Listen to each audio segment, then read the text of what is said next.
বৎস, আমার অস্তিত্ব তালাশ করতে যেও না। আমার অস্তিত্ব তালাশ করতে গেলে নিজের অস্তিত্বই হারিয়ে ফেলবে। চিন্তা করলেও ঘাট থেকে মস্তক আলাদা করে দিব আমি। আর আজকে লাইভে আসার উদ্দেশ্য হলো নেতা রাফিদের ব্যাপারে কিছু জানানোর আছে আপনাদেরকে। রাফিদ এখনো জীবিত, কিন্তু আজ তার শেষ দিন। আগামীকাল শহরের যে কোনো এক স্থানে রাফিদের লাশ আমি ফেলে রেখে যাব। তার লাশ উদ্ধার করে নিয়ে যাওয়ার অনুরোধ রইল ডিবি পুলিশের কাছে। আর সর্বশেষে আমি আবারও বলছি, মাফিয়া গার্লের সন্ধান কেউ করতে যাবেন না, তাহলে কিন্তু রক্তের বন্যা বয়ে যাবে দেশে। তারপর ধুম করে লাইভ কেটে দিল। মাফিয়া গার্লের সাহস দেখে শুধু অবাক হচ্ছি। না, মাফিয়া গার্লকে যে করেই হোক আমি খুঁজে বের করব। ভয়েসটা শুনে থতমত খেয়ে গেলাম। এটা কি করে সম্ভব? মাফিয়া গার্ল আমায় ভয়েস মেইল করেছে। শুধু তাই নয়, আমি মাফিয়া গার্লের তালাশ করছি, সেটা সে জানলো কি করে? বাপরে বাপ, কি ডেঞ্জারাস মেয়ে রে বাবা! আমায় মেইল করে শাসায়, মাথায় তো কিছুই কাজ করছে না। তখনই কলেজ ফ্রেন্ড শামীম ফোন দিল। কিরে বেটা, তুই কই রে? তাড়াতাড়ি কলেজে আয়। কেন, কিছু হয়েছে নাকি রে? তুই কি রাফিদের বিষয়ে কিছু শুনিসনি? হ্যাঁ শুনেছি, আর আমি তো সেখানে দাঁড়িয়ে আছি। বাবারে, কি কলিজা মাফিয়া গালের! এমন নাম করা নেতাকে সে এইভাবে কেলিয়ে দিল, আমার তো ভাবতে অবাক লাগছে। আচ্ছা, তুই তাড়াতাড়ি কলেজ আয়। কলেজেও এসব নিয়ে তোলপাড় চলছে, কারণ রাফিদ কলেজ নেতা ছিল। আচ্ছা, আমি আসছি, তুই একটু দাঁড়া। ফোনটা রেখে দিয়ে কলেজের উদ্দেশ্যে রওনা হলাম। মাথায় এখনো মাফিয়া গার্লের বিষয়টা ঘুরপাক খাচ্ছে। মাফিয়া গার্লকে নিয়ে ভাবতে ভাবতে কলেজে চলে গেলাম। কলেজে পৌঁছাতেই দেখি শামীম কলেজের গেইটে দাঁড়িয়ে আছে। যাক, তুই এসেছিস, কিন্তু আজ নাকি ক্লাস হবে না রাফিদের বিষয়টার জন্য। কি এক আতঙ্ক লাগিয়ে দিল মাফিয়া গার্ল! আল্লাহ! হ্যাঁ রে, সেই রকমের আতঙ্ক ছড়িয়ে দিয়েছে মাফিয়া গার্ল। তবে একদিকে ভালোই হয়েছে, রাফিদের মতো জানোয়ারকে সেই সাইজ করেছে। অনেক উড়েছিল বেটা, এবার উড়াউড়ি বন্ধ হয়ে গেছে চিরতরে। এজন্য বলে বেশি উড়া ভালো না। হ্যাঁ, রাফিদ অনেক পাওয়ার দেখাতো কলেজে, একদম শিক্ষা দিয়ে দিয়েছে মাফিয়া গার্ল। আচ্ছা, বাদ দে এখন ওসব কথা, চল নদীর পাড়ে গিয়ে আড্ডা দিব। ওকে চল। তারপর দুই বন্ধু মিলে চলে গেলাম নদীর পাড়ে। সেখানে গিয়ে দুই বন্ধু বসে বসে আড্ডা মারছি। হঠাৎই নজর পড়লো আমাদের অপোজিটে বসে থাকা একটা মেয়ের দিকে। সে ল্যাপটপ নিয়ে বসে বসে কি একটা যেন করছিল। মেয়েটাকে ঠিক মতন দেখা যাচ্ছে না, কারণ চুলের কারণে পুরো চেহারা ঢেকে আছে। তবে যতটুকু দেখা যাচ্ছে শরীরের অঙ্গ, ততটুকু দেখে বুঝে গেলাম যে মেয়েটার গায়ের রং হুড়পড়িদের মতন। এই আকাশ, তুই ওদিক তাকিয়ে কি দেখছিস? আমি কত সময় ধরে বকবক করে চলেছি। আরে দেখ না, সামনে বসে থাকা মেয়েটার দিকে কেমন মগ্ন হয়ে ল্যাপটপে কাজ করছে। আরে, এ তো আমাদের কলেজের রামিসা, যে কিনা কলেজের টপার, সবসময় পড়ালেখা নিয়ে মগ্ন থাকে। এখন নিশ্চয়ই ল্যাপটপে পড়ালেখা নিয়ে গবেষণা চলছে। শামীম, তুই একটা জিনিস লক্ষ্য করেছিস মেয়েটার? তার চুলগুলো কত লম্বা লম্বা, আর গায়ের রংটাও পুরো দুধে আলতা। হ্যাঁ, সে আমি অনেক আগ থেকে জানি, কারণ কলেজের সবাই ওর জন্য পাগল, কিন্তু সে কাউকে পাত্তা দেয় না। সারাদিন পড়ালেখা নিয়ে পড়ে থাকে, তার কাছে এসবের কোনো টাইম নেই। কিন্তু বন্ধু, মেয়েটাকে দেখে না আমার ভিতরে কেমন ঘুটাঘুটি হচ্ছে। মনে হচ্ছে যেন মেয়েটা আমার ভবিষ্যৎ বউ হবে। সেই স্বপ্ন কোনোদিনই পূরণ হবে না তোর, কারণ আমাদের মতো ছাগলের কপালে এসব মেয়ে কখনোই জুটবে না। আরে জুটবে কি জুটবে না সেসব পরে দেখা যাবে, কিন্তু এখন চল না ওর সাথে একটু কথা বলে আসি। মনটা না কেমন যেন ছটফট করছে কথা বলার জন্য।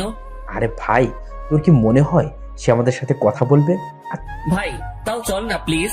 চল। শামীমকে নিয়ে মেয়েটার কাছে চলে গেলাম। মেয়েটার সামনে গিয়ে দাঁড়িয়ে আছি ছায়া মূর্তির মতন, কিন্তু তার যেন আমাদের দিকে কোনো খেয়ালই নেই। সে তার কাজে মগ্ন হয়ে আছে। এই দেখলি, দানবের মতন দুটো মানুষ আমরা তার সামনে এসে দাঁড়িয়ে আছি, কিন্তু আমাদের দিকে কোনো খেয়াল নেই। রামিসা এমনই, কারোর সাথে কথাই বলে না। আরে চুপ থাকতো, আমি কথা বলছি, দেখতে থাক। আমি গলায় বড় করে কাশি দিলাম, কিন্তু মেয়েটার কোনো রেসপন্সই দেখতে পেলাম না। মেয়েটা এখনো তার কাজে মগ্ন। এবার শরম লজ্জা ভেঙে সোজা ডাক দিলাম, এই যে শুনছেন? মেয়েটা আমার ডাক শুনে ল্যাপটপ থেকে মাথা তুলে তাকালো। এতটা সময় মেয়েটার চেহারা দেখা যাচ্ছিল না, কিন্তু এখন সে আমাদের দিকে তাকানোই পুরো স্পষ্ট দেখা যাচ্ছে চেহারা। মেয়েটাকে দেখে পুরো শরীর ঠান্ডা হয়ে গেল আমার।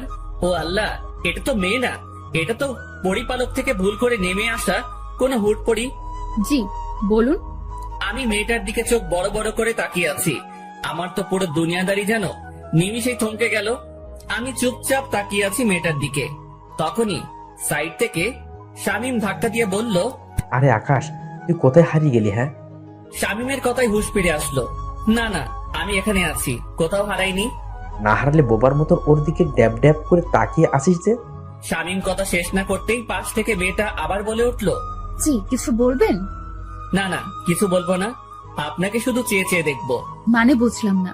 আরে মানে আপনার সাথে একটু কথা বলতে চাই। জি বলুন, বললাম তো। আপনার পাশে কি একটু বসা যাবে আগে? পাশে বসে কি করবেন? কি বলতে এসেছেন সেটা বলে প্লিজ চলে যান। আমি এখন পড়া নিয়ে একটু বিজি আছি। আচ্ছা থাক, তাহলে অন্য একদিন বলবো। আচ্ছা।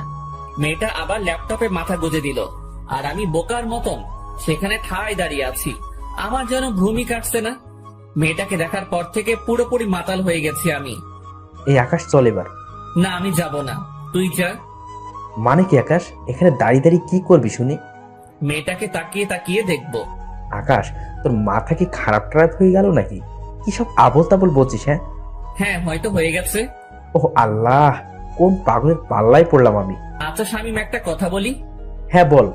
আমার না মেয়েটাকে কোলে উঠিয়ে নিয়ে কাজী অফিসে দৌড় দিতে মন চাচ্ছে। ইচ্ছে করছে এখনই বউ বানিয়ে ফেলি মেয়েটাকে।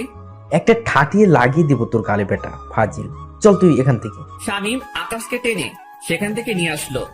শামীম, এমনটা না করলেও পারতিস, আর একটু দেখতে দিলে কি হতো মেয়েটাকে। একদম চুপ তুই। কি সব পাগলামো শুরু করছিস আকাশ? মাথায় তার কি ছিঁড়ে গেছে নাকি তোর? হ্যাঁ, দেখ বেটা, তুই আমার মনের দুঃখ বুঝলি না। থাক তুই, আমি বাসায় গেলাম। শামীমকে ফেলে রেখে সেখান থেকে সোজা বাসায় চলে আসলাম। বাসায় এসে ব্যাগ রেখে ওয়াশরুমে চলে গেলাম। একটু পর ওয়াশরুম থেকে বের হয়ে না খেয়ে সোজা শুয়ে পড়লাম। মেয়েটাকে দেখার পর থেকে যেন খাওয়া দাওয়ার সমস্ত রুচি উঠে গেছে আমার। বিছানায় শুয়ে শুয়ে মেয়েটার কথা ভাবতে লাগলাম। মেয়েটাকে নিয়ে ভাবতে ভাবতে কখন যে ঘুমিয়ে গেছি আল্লাহ জানে। এক ঘুমে রাত হয়ে যায়, তাও ঘুম ভাঙেনি আমার। শামীম ফোন দিয়ে ঘুম ভাঙিয়েছে। আকাশ, তুই কি করছিস রে? আরে ঘুমাচ্ছি। হ্যাঁ, এমনটাই করবি। এদিকে দুনিয়াদারি পুরো ধ্বংস হয়ে যাচ্ছে আর তুই পরে পরে ঘুমাচ্ছিস বেটা বলো। আরে কি হয়েছে? তাড়াতাড়ি ইউটিউব ওপেন কর। একটা চ্যানেল থেকে মাফিয়া কার লাইভ এসেছে, আমি তোকে লিংক দিয়ে দিচ্ছি। কি? তাড়াতাড়ি লাফ দিয়ে বিছানা ছেড়ে উঠে পড়লাম। তারপর ফোনের ডাটা অন করে শামীমের দেওয়া লিঙ্কটা থেকে ইউটিউবে প্রবেশ করলাম। ইউটিউবে প্রবেশ করতেই দেখি মাফিয়া গার্ল লাইভে এসেছে। চেহারা দেখা যাচ্ছে না, পুরো মুখ ঢাকা তার। আর তার থেকে বড় কথা, মেকানিক্যাল একটা অটো ভয়েস থেকে সে লাইভে এসেছে। দেখুন, সবার উদ্দেশ্য করেই বলছি, আমাকে ধরা তো দূরের কথা। মাফিয়া গার্লের এই লাইভ মিনিটের মধ্যেই পুরো দেশে ভাইরাল হয়ে গেল। এক লাইভে যেন পুরো আতঙ্ক ছড়িয়ে গেল মানুষের মনে। সবার মুখে মুখে মাফিয়া গার্ল আর মাফিয়া গার্ল। কে এই মাফিয়া গার্ল? সবার একটাই প্রশ্ন। একটু পর চ্যানেল আর লাইভটা কেটে দিল মাফিয়া গার্ল। পুরো সবকিছু সে ভ্যানিশ করে দিয়েছে। পুরোপুরি উদাও হয়ে গেল সমস্ত কিছু। কিন্তু সবার মুখে মুখেই মাফিয়া গার্লের নাম ছড়িয়ে গেছে। ফেসবুক, টুইটার, যেখানেই যাই সেখানেই মাফিয়া গার্ল নিয়ে পোস্ট। বাপরে বাপ, এটা কি মেয়ে নাকি মানুষরূপী কোনো চিতাবাঘ? আল্লাহ ভালো জানে। এসব নিয়ে ভাবতে ভাবতে আরো কিছু সময় চলে গেল। না, এসব নিয়ে এখন আর ভাবা চলবে না। আগে গিয়ে কিছু খেয়ে নেই। বিছানা ছেড়ে উঠে পড়লাম। তারপর হাত মুখে পানির ছিটা দিয়ে এসে কিছু খেয়ে নিয়ে আবারও ঘুমিয়ে পড়লাম। সকালবেলা ঘুম ভাঙলো ফোনের আওয়াজে। কে যেন কিছু একটা মেইল করেছে। ঘুমের ঘোরে ফোনটা হাতে নিয়ে মেইলটা ওপেন করলাম। দেখলাম একটা ভয়েস মেইল। ভয়েসটা প্লে করলাম। প্লে করতেই আমার পুরো হুঁশ উড়ে গেল। আমি এক লাফ দিয়ে সোজা বিছানা ছেড়ে উঠে দাঁড়িয়ে গেলাম। মাফিয়া গার্লের সেই ভয়ঙ্কর আওয়াজে কেউ আমায় মেইল করেছে। বৎস, আমার অস্তিত্ব তালাশ করতে যেও না। আমার অস্তিত্ব তালাশ করতে গেলে নিজের অস্তিত্বই হারিয়ে ফেলবে। ভয়েসটা শুনে থতমত খেয়ে গেলাম। এটা কি করে সম্ভব? মাফিয়া গার্ল আমায় ভয়েস মেইল করেছে। শুধু তাই নয়, আমি মাফিয়া গার্লের তালাশ করছি সেটা সে জানলো কি করে? বাপরে বাপ, কি ডেঞ্জারাস মেয়ে রে বাবা! আমায় মেইল করে শাসায়। মাথায় তো কিছুই কাজ করছে না ভয়েসটা শোনার পর থেকে। কিন্তু আমি তো থেমে থাকবো না। আমি মাফিয়া গার্লের খোঁজ বের করে ছাড়বো। সে যত বড় মাফিয়াই হোক না কেন, আমি আকাশও কম না। চুপসে আছি বলে আমাকে ভয় পেতে হবে এমন কোনো কিছুই নয়। মাফিয়া গার্লও জানে না যে আমি কত বড় খেলোয়াড়। যেদিন আমি খেলতে নেমে যাব সেদিন এমন মাফিয়া গার্ল পথে পথে হোঁচট খেয়ে মরবে, এসব নিয়ে চিন্তা ভাবনা করছি। তখনই দেওয়াল ঘড়িটায় 9টা অ্যালার্ম বেজে উঠল।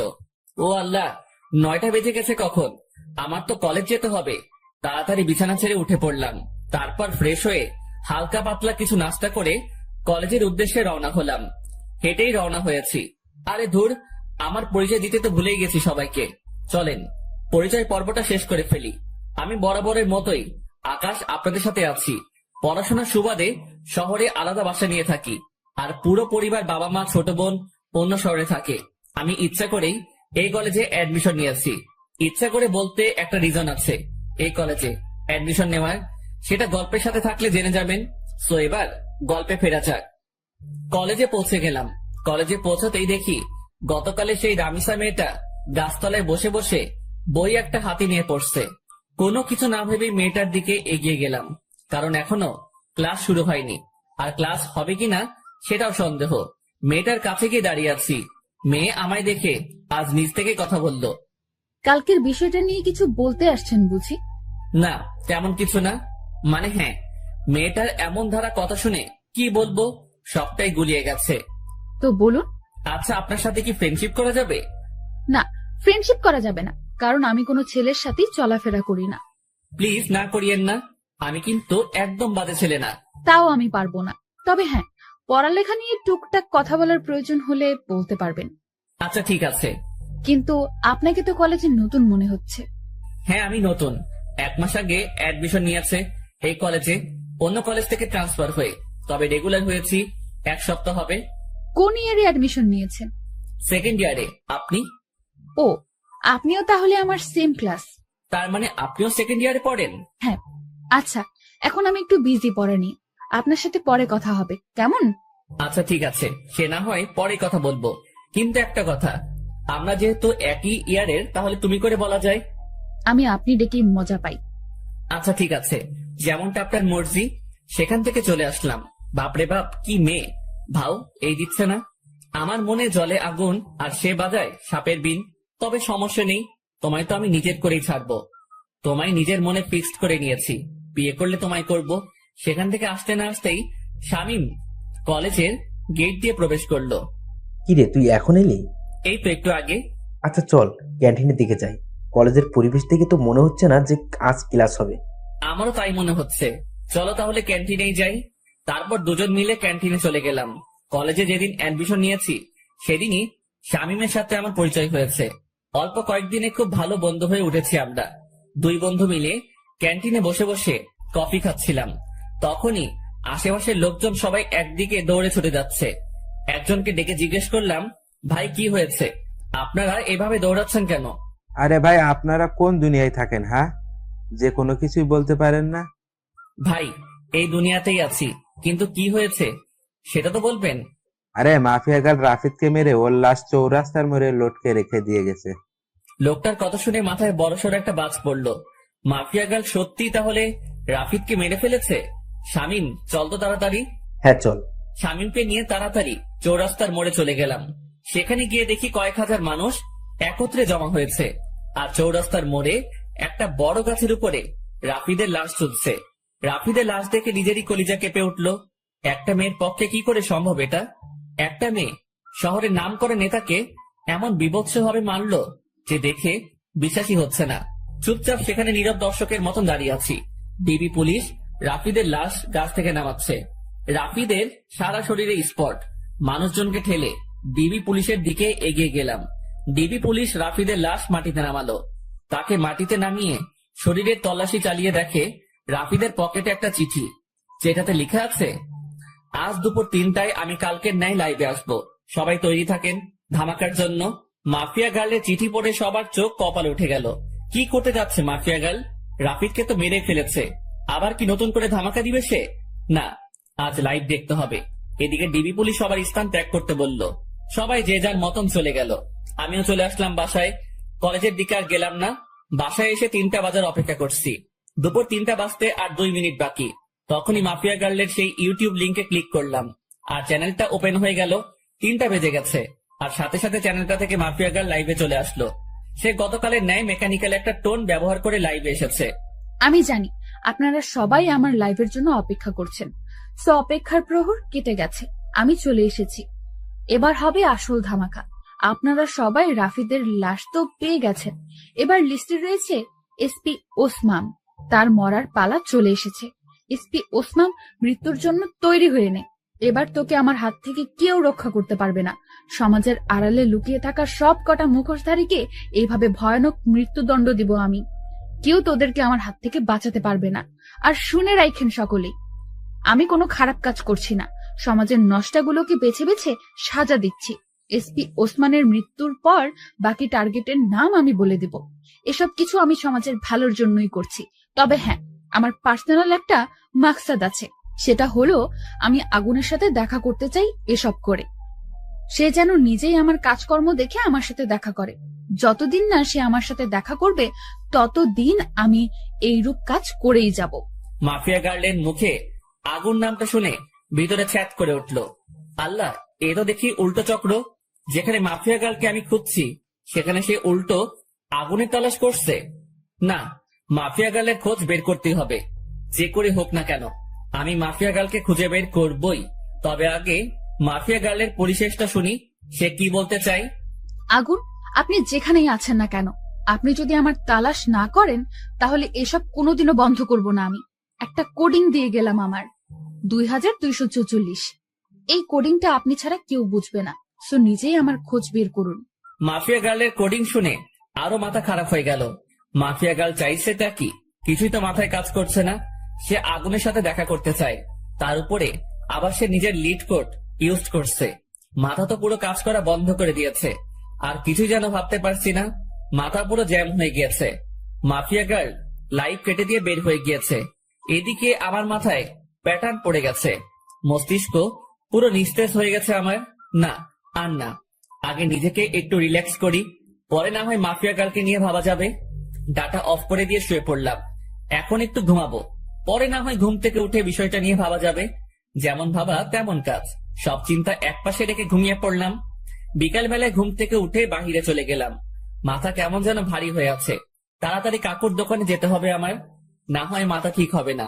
ওনার দোকানে গিয়ে চা খেয়ে আগে মাথা ঠিক করতে হবে। কাকুর দোকানে গিয়ে চায়ের অর্ডার করলাম। মাথার জ্যাম মোটামুটি ছুটেছে মনে হচ্ছে। চা খেয়ে শরীরটা চাঙ্গা লাগছে একটু। হ্যাঁ, এবার শান্ত মাথায় ভাবি মাফিয়া গার্লের কথা।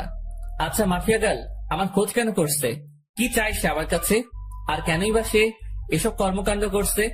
দেশে তো প্রশাসন আছে দুর্নীতিবাজদেরকে শাস্তি দেওয়ার জন্য, তারপরেও কেন মাফিয়া গার্ল আইনের বিপক্ষে যাচ্ছে? হাজারটা প্রশ্ন নিজেকে নিজে ছুড়ে মারলাম। এবার আমার শান্ত মস্তিষ্ক ধীরে ধীরে সব কয়টা প্রশ্নের উত্তর খোলাসা করতে লাগলো। দেখো, দেশে যে অবস্থা তা কোনোদিন শুধরাবে না। একটার পর একটা দুর্নীতিবাজ পয়দা হয়ে যাবে, কখনো তাদেরকে থামানো যাবে না। নিজের মনের উত্তরের সাথে মাফিয়া গার্লের কর্মকাণ্ডের জাজমেন্ট করলাম। পরিশেষে যা বুঝতে পেলাম, হ্যাঁ, মাফিয়া গার্ল একদিকে ঠিকই করছে, তাদের শাস্তি হয় না, সে তাদেরকে শান্তি দিচ্ছে। এমন একটা মানুষের এই অভাব ছিল দেশে, কিন্তু একটা জিনিসের উত্তর কোনোভাবেই পেলাম না। মাফিয়া গার্ল আমার খোঁজ করছে কেন? কি চায় সে আমার কাছে? এটার উত্তর আমার জানতেই হবে। তবে তার জন্য মাফিয়া গার্লকে দরকার আমার। হ্যাঁ, মাফিয়া গার্লকে দরকার আমার।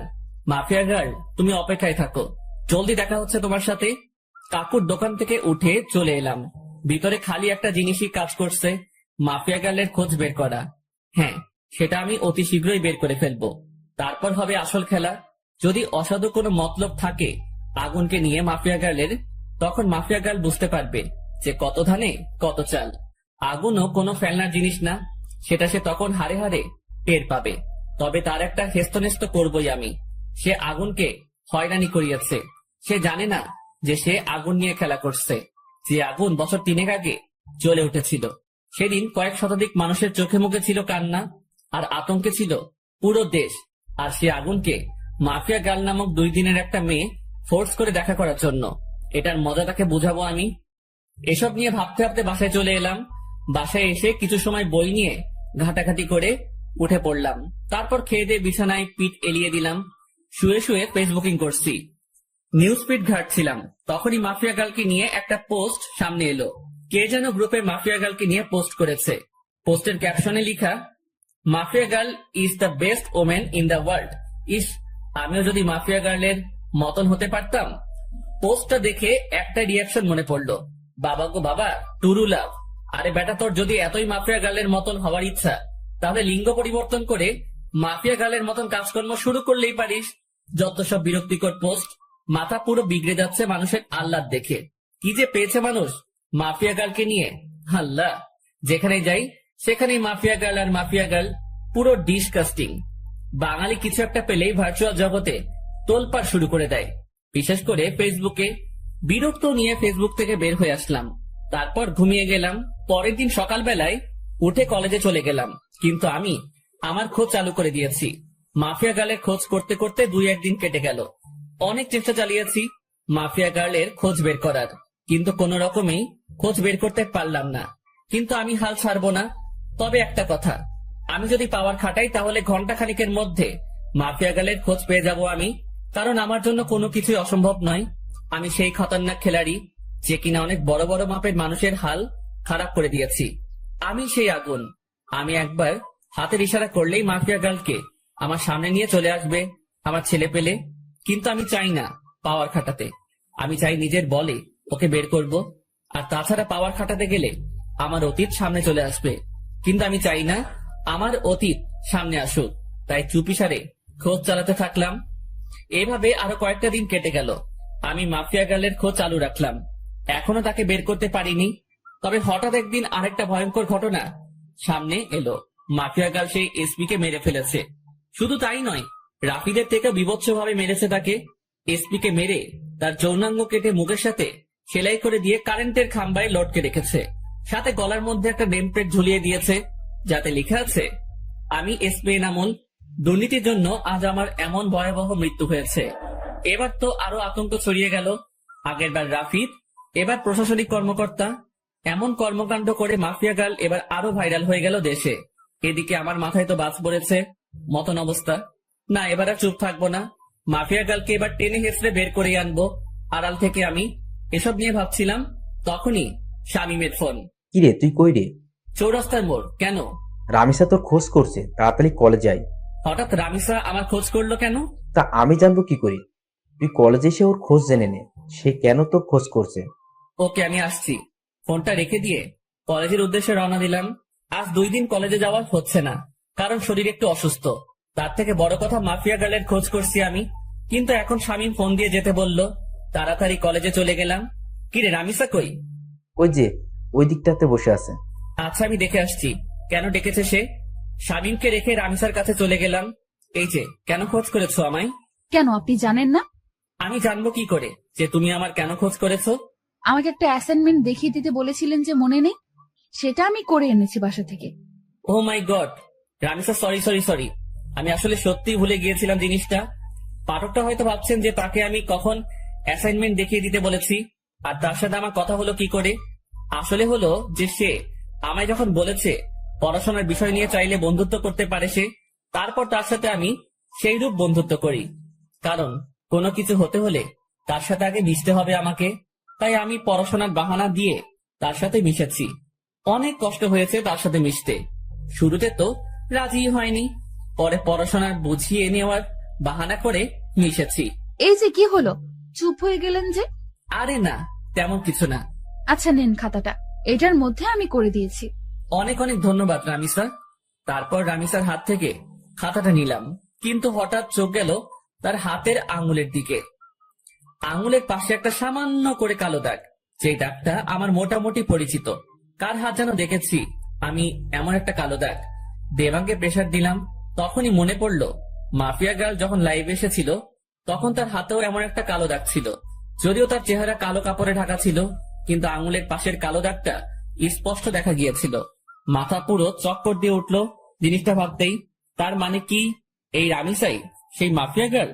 ভিতরে ভিতরে কৌতূহল কাজ করছে একটা। না, কৌতূহল আর পুষে রাখবো না। সোজা রামিসাকে জিজ্ঞেস করলাম, রামিসা, তোমার হাতে ওটা কিসের দাগ? রামিসা আকাশের কথা শুনে থতমত খেয়ে যায়। কিসের দাগ? হাতের আঙুলের পাশে একটা কালো দাগ দেখলাম। আমি সেটার কথা বলছি। আমার কথা শুনে রামিসা কেমন যেন ঘাবড়ে গেল। না না, ওটা কিছু না, এমনিতেই চোট লেগেছিল ছোট থাকতে আমার, তখন এই আঙ্গুলের পাশে কালো স্পটটা পড়েছে। ও, কিন্তু দাগটা না আমার বেশ পরিচিত। আরে কি বলছেন এসব? হ্যাঁ, আমার হাতের স্পট আপনার পরিচিত হবে কি করে?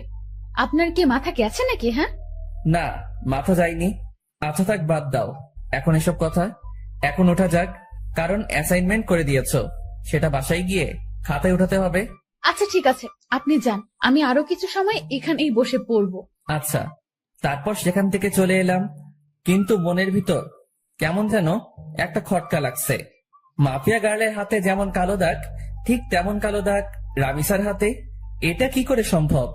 আর তাছাড়া রামিসার সাথে কথা বলার সময় লক্ষ্য করেছি সে কেমন যেন ঘাবড়েছিল। সে যদি সত্যি মাফিয়া গার্ল না হয় তাহলে ঘাবড়েছিল কেন? দূর, মাথায় কিছুই কাজ করছে না। না, এসব নিয়ে আর ভাবতে পারছি না। এবার আড়াল থেকেই মাফিয়া গার্লের তালাশ করব। এসব নিয়ে ভাবতে ভাবতে হাঁটছিলাম, তখনই শামীম ডাক দিল। সে আমার জন্য গেটের সামনে দাঁড়িয়ে অপেক্ষা করছিল। কি রে, কেন ডেকেছে রামিসা তোকে? আরে, অ্যাসাইনমেন্ট করার কাজে সাহায্য চেয়েছিলাম, সে সেটা বাসা থেকে করে এনেছে আমার জন্য, সেটাই দিতে ডেকেছিল। ও ভালো, কিন্তু আকাশ, আমার না একটা জিনিস খটকা লাগে। মেয়েটা কেমন যেন অদ্ভুত, কেমন সারাদিন পড়ালেখা নিয়ে ডুবে থাকে, কারোর সাথে তেমন মেশে না, সবসময় একা একা থাকে। কিন্তু এটার রিজন কি? এটার পিছনে হয়তো বড় কোনো রহস্য লুকিয়ে আছে। কারণ দেখ, যারা সবসময় চুপচাপ থাকে তারাই কিন্তু পরবর্তীতে গিয়ে ক্রিমিনাল বের হয়। হ্যাঁ, আমারও খটকা লাগে জিনিসটা নিয়ে, তবে আমরা পজিটিভ ভাবে নিলেই পারি। হয়তোবা সেই জীবনে অনেক বড় ধাক্কা খেয়েছে, তাই এমন নিশ্চুপ হয়ে গেছে। হ্যাঁ, হতেই পারে। আচ্ছা ছাড় এখন এসব কথা, চল বাসার দিকে রওনা দিই। ওকে চল। শামীমের সাথে কথা বলে বাসায় চলে গেলাম। সে তার বাসায় গিয়েছে, আর আমি আমার বাসায়। বাসায় এসে ফ্রেশ হয়ে খেয়ে নিলাম। হোটেলের বয় এসে খাবার রেখে দিয়ে চলে গেছে। খেয়ে দিয়ে বিছানায় গায়ে দিয়ে দিলাম। ফোনটা হাতে নিয়ে ডাটা অন করলাম, ফেসবুকিং করব একটু। কিন্তু অবাক কাণ্ডটা তখনই ঘটলো যখন আমি ফেসবুক অ্যাপসটাতে প্রবেশ করলাম। আমার ফেসবুক অ্যাকাউন্ট অন্য কেউ কন্ট্রোলে নিয়ে নিয়েছে, তবে আমি ফেসবুকে প্রবেশ করলাম ইজিলি ভাবে। আমার অ্যাকাউন্ট অন্য কারো কন্ট্রোলে, সেটা শিওর হলাম মেসেঞ্জার দেখে। আমার নিজের ইনবক্সে অটোমেটিক মেসেজ আসছে। কি রে, অনেক উড়াউড়ি করছিস মনে হয়। মানে বুঝলাম না, আপনি কে? আর আমার আইডি কেন হ্যাক করেছেন? আমি কে সেটা আমার কথা শুনেই বুঝে যাবি। আর আইডি হ্যাক করেছি তোর 12টা বাজাতে। মানে আমি আপনার কি ক্ষতি করেছি যে আপনি আমার 12টা বাজাতে আমার আইডি হ্যাক করেছেন? তুই আমার পিছু কেন লেগেছিস? কি মনে করিস তুই নিজেকে? হ্যাঁ, লুকিয়ে খুঁজে বের করে ফেলবি? এত সহজ সবকিছু? কথা শুনে বুঝতে বাকি নাই যে মাফিয়া গার্ল আমার অ্যাকাউন্ট হ্যাক করে নিজের আয়ত্তে নিয়ে নিয়েছে। তাড়াতাড়ি সেটিংসে চলে গেলাম। সেখানে গিয়ে ইনফরমেশন চেক করে দেখি আমার সমস্ত কিছু মাফিয়া গার্ল পরিবর্তন করে ফেলেছে। নাম্বার, জিমেইল সবকিছু পরিবর্তন করে নিজের মেইল বসিয়ে দিয়েছে। আরে, সেটিং এ গিয়ে কোনো লাভ নাই, সবকিছু আমার আয়ত্তে। তোর অ্যাকাউন্ট পুরোপুরি ভাবে হ্যাক করে নিয়েছি আমি। তাহলে আমি আইডিতে প্রবেশ করলাম কি করে? আমি চেয়েছি তাই তুই প্রবেশ করতে পেরেছিস, কারণ আমি সবকিছু পরিবর্তন করলেও CLI লগ আউট মারিনি, তাই তুই প্রবেশ করতে পেরেছিস। মানেননি কেন? কারণ আমি চেয়েছিলাম তোর সাথে কথা বলবো, তাই তোর আইডি আয়ত্তে নিয়ে তোর নিজের ইনবক্সে তোর সাথে কথা বলছি। এত ওরা ভালো না, মাথায় রাখবেন। যেই পাখির ডানা বেশি বড় হয়ে যায় সেই পাখির উঠতে সমস্যা হয়। উঠছিস তো তুই নিজে, তুই আমার খোঁজ করতে উঠে পড়ে কেন লেগেছিস? কি মরার শখ গজিয়েছে? অসাধারণ জোকস, হাসি আসলো আপনার কথা শুনে। হাসি বের করে দিব, টেনশন নিস না। মরার জন্য এত উতাল পাতাল হচ্ছিস তো, সেই শখ আমি পূরণ করে দিব। সবে মাত্র অ্যাকাউন্ট হ্যাক করেছি, আর একটু ধৈর্য ধর, তারপর তুই নিজেই হ্যাক হয়ে যাবি। এই জোকসটা আরো সেরা ছিল, তবে আমার একটু হাসি আসেনি এবার, কারণ এমন আবাল সাবাল আমি গুনি না।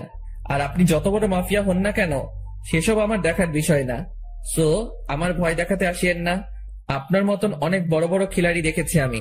সো ফাও ফাও পাগলামো না করে নিজের মতন থাকেন, না হয় নিজের বিপদ নিজেই ডেকে আনবেন। তুই মনে হয় আমার সম্পর্কে ভালো করে না জেনে কথা বলছিস।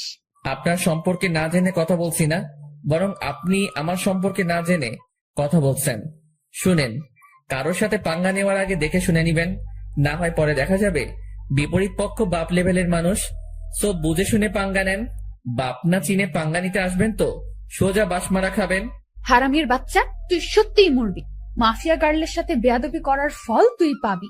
তোর প্রথম সাজা স্বরূপ আইডিটা চিরতরে পাবি না, বাকি তোকে পরে আমি সাইজ করব। এতটা সময় ভালো করে কথা বলেছি, কিন্তু এখন আর না। তুইও শুনে রাখ, বাপনা চিনে আবলামি করার কারণে কিক দিয়ে সোজা দুনিয়া ছাড়া করব তোকে। আর কি বলি তুই, আমার ফেসবুক অ্যাকাউন্ট আমি আর পাবো না? তাহলে চ্যালেঞ্জ দিয়ে বললাম, 10 মিনিটে তোর থেকে ফেসবুক অ্যাকাউন্ট আমি আমার কন্ট্রোলে নিব। দেখি পারলে আমায় আটকে দেখা। রেগে মেগে মোবাইলটা ছুড়ে মারলাম। তারপর বিছানা ছেড়ে উঠে গিয়ে টেবিলের উপরে থাকা ল্যাপটপটা ওপেন করে অটো কোডিং দিয়ে ফেসবুকটা ফিরিয়ে আনলাম। এটা করতে পুরোপুরি 10 মিনিটও লাগেনি। আবার মাফিয়া গার্ল আমার সাথে টক্কর দিতে আসে। তারপর ফেসবুকটাকে সিকিউরিটি করে বের হয়ে আসলাম। কোনোদিন যদি মাফিয়া গার্লকে সামনে পাই, গাল দুটো লাল করে দিব সোজা। অ্যাকাউন্ট সিকিউরিটি করে আবারও শুয়ে পড়লাম। এবারে শোয়াতে কখন যে ঘুমিয়ে গেছি তা বলতে পারবো না। বিকাল বেলায় শামীম ফোন দিয়ে ঘুম ভাঙায়। আকাশ, চল আজ কোথাও গিয়ে ঘুরে আসি। বেটা ঘুম থেকে তুলে বলেছিস ঘুরতে যেতে? কত আরামের ঘুমটাই না গিয়েছিলাম। এই রাখ তোর ঘুম, 10 মিনিটের মধ্যে তামান্না আবাসিকের সামনে আসবি। শালা গরু, ঘুমটাই মাটি করে দিয়েছিস পুরো। ওকে দাঁড়া, আসছি। তারপর ফোন রেখে দিয়ে গায়ে শার্ট লাগিয়ে নিলাম।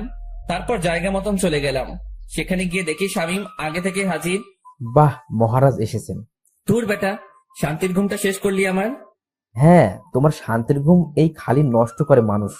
বেলা বাজে কয়টা আর তুমি পড়ে পড়ে ঘুমাও? গরু দামড়া পাঠা, বউ জুটবে না তোর। ওকে, না জুটলে নাই, চল এখন ঘুরে আসি। ওকে চল।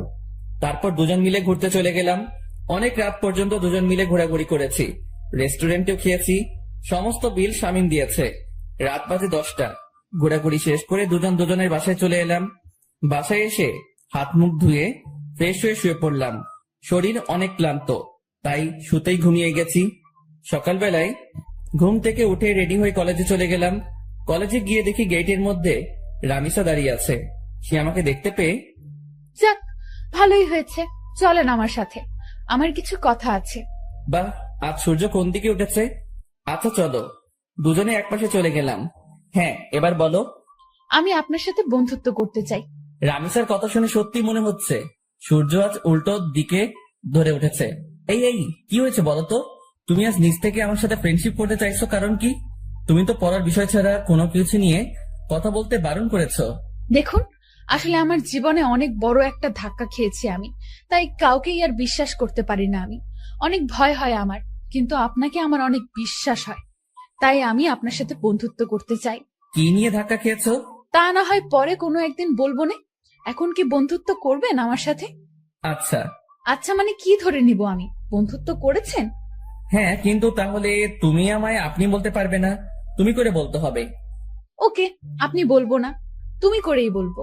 রামিসার সাথে বন্ধুত্ব হয়ে কি যে খুশি লাগছে তা বলে বোঝাতে পারবো না, কারণ ভালোবাসার প্রথম ধাপ বন্ধুত্ব। রামিসার সাথে আমার সেটাই হয়েছে। এর মাঝে কয়েকটা দিন কেটে গেছে। ধীরে ধীরে দুজনের বন্ধুত্ব আরো গভীর হয়ে গেল। দুজন দুজনের অনেকটা ক্লোজ চলে এসেছি। সে আমার সাথে বন্ধুর মতোই আচরণ করে, কিন্তু আমার আচরণে তাকে যে আমি ভালোবাসি সেটা তাকে বোঝানোর ট্রাই করি। তবে সবকিছুর ভিড়ে মাফিয়া গার্ল আমার মন থেকে সরেনি। তাকে এখনো খোঁজ করে বেড়াচ্ছি আমি, কিন্তু কোনো খোঁজই পাইনি তার। তবে রামিসাকে আমার কিছুটা সন্দেহ হয়, কারণ তার হাতের কালো দাগটা মাফিয়া গার্লের সাথে মিলে। কিন্তু তাকে কখনো আমি কিছু জিজ্ঞেস করিনি, কারণ সে যদি না হয় পরে আরেক বিপাকে পড়তে হবে আমাকে। তবে যেদিন সত্যি মাফিয়া গার্লের খোঁজ পাবো সেদিন তাকে ধরবো। সেটা যদি রামিসাও হয় তাহলেও তাকে ধরবো।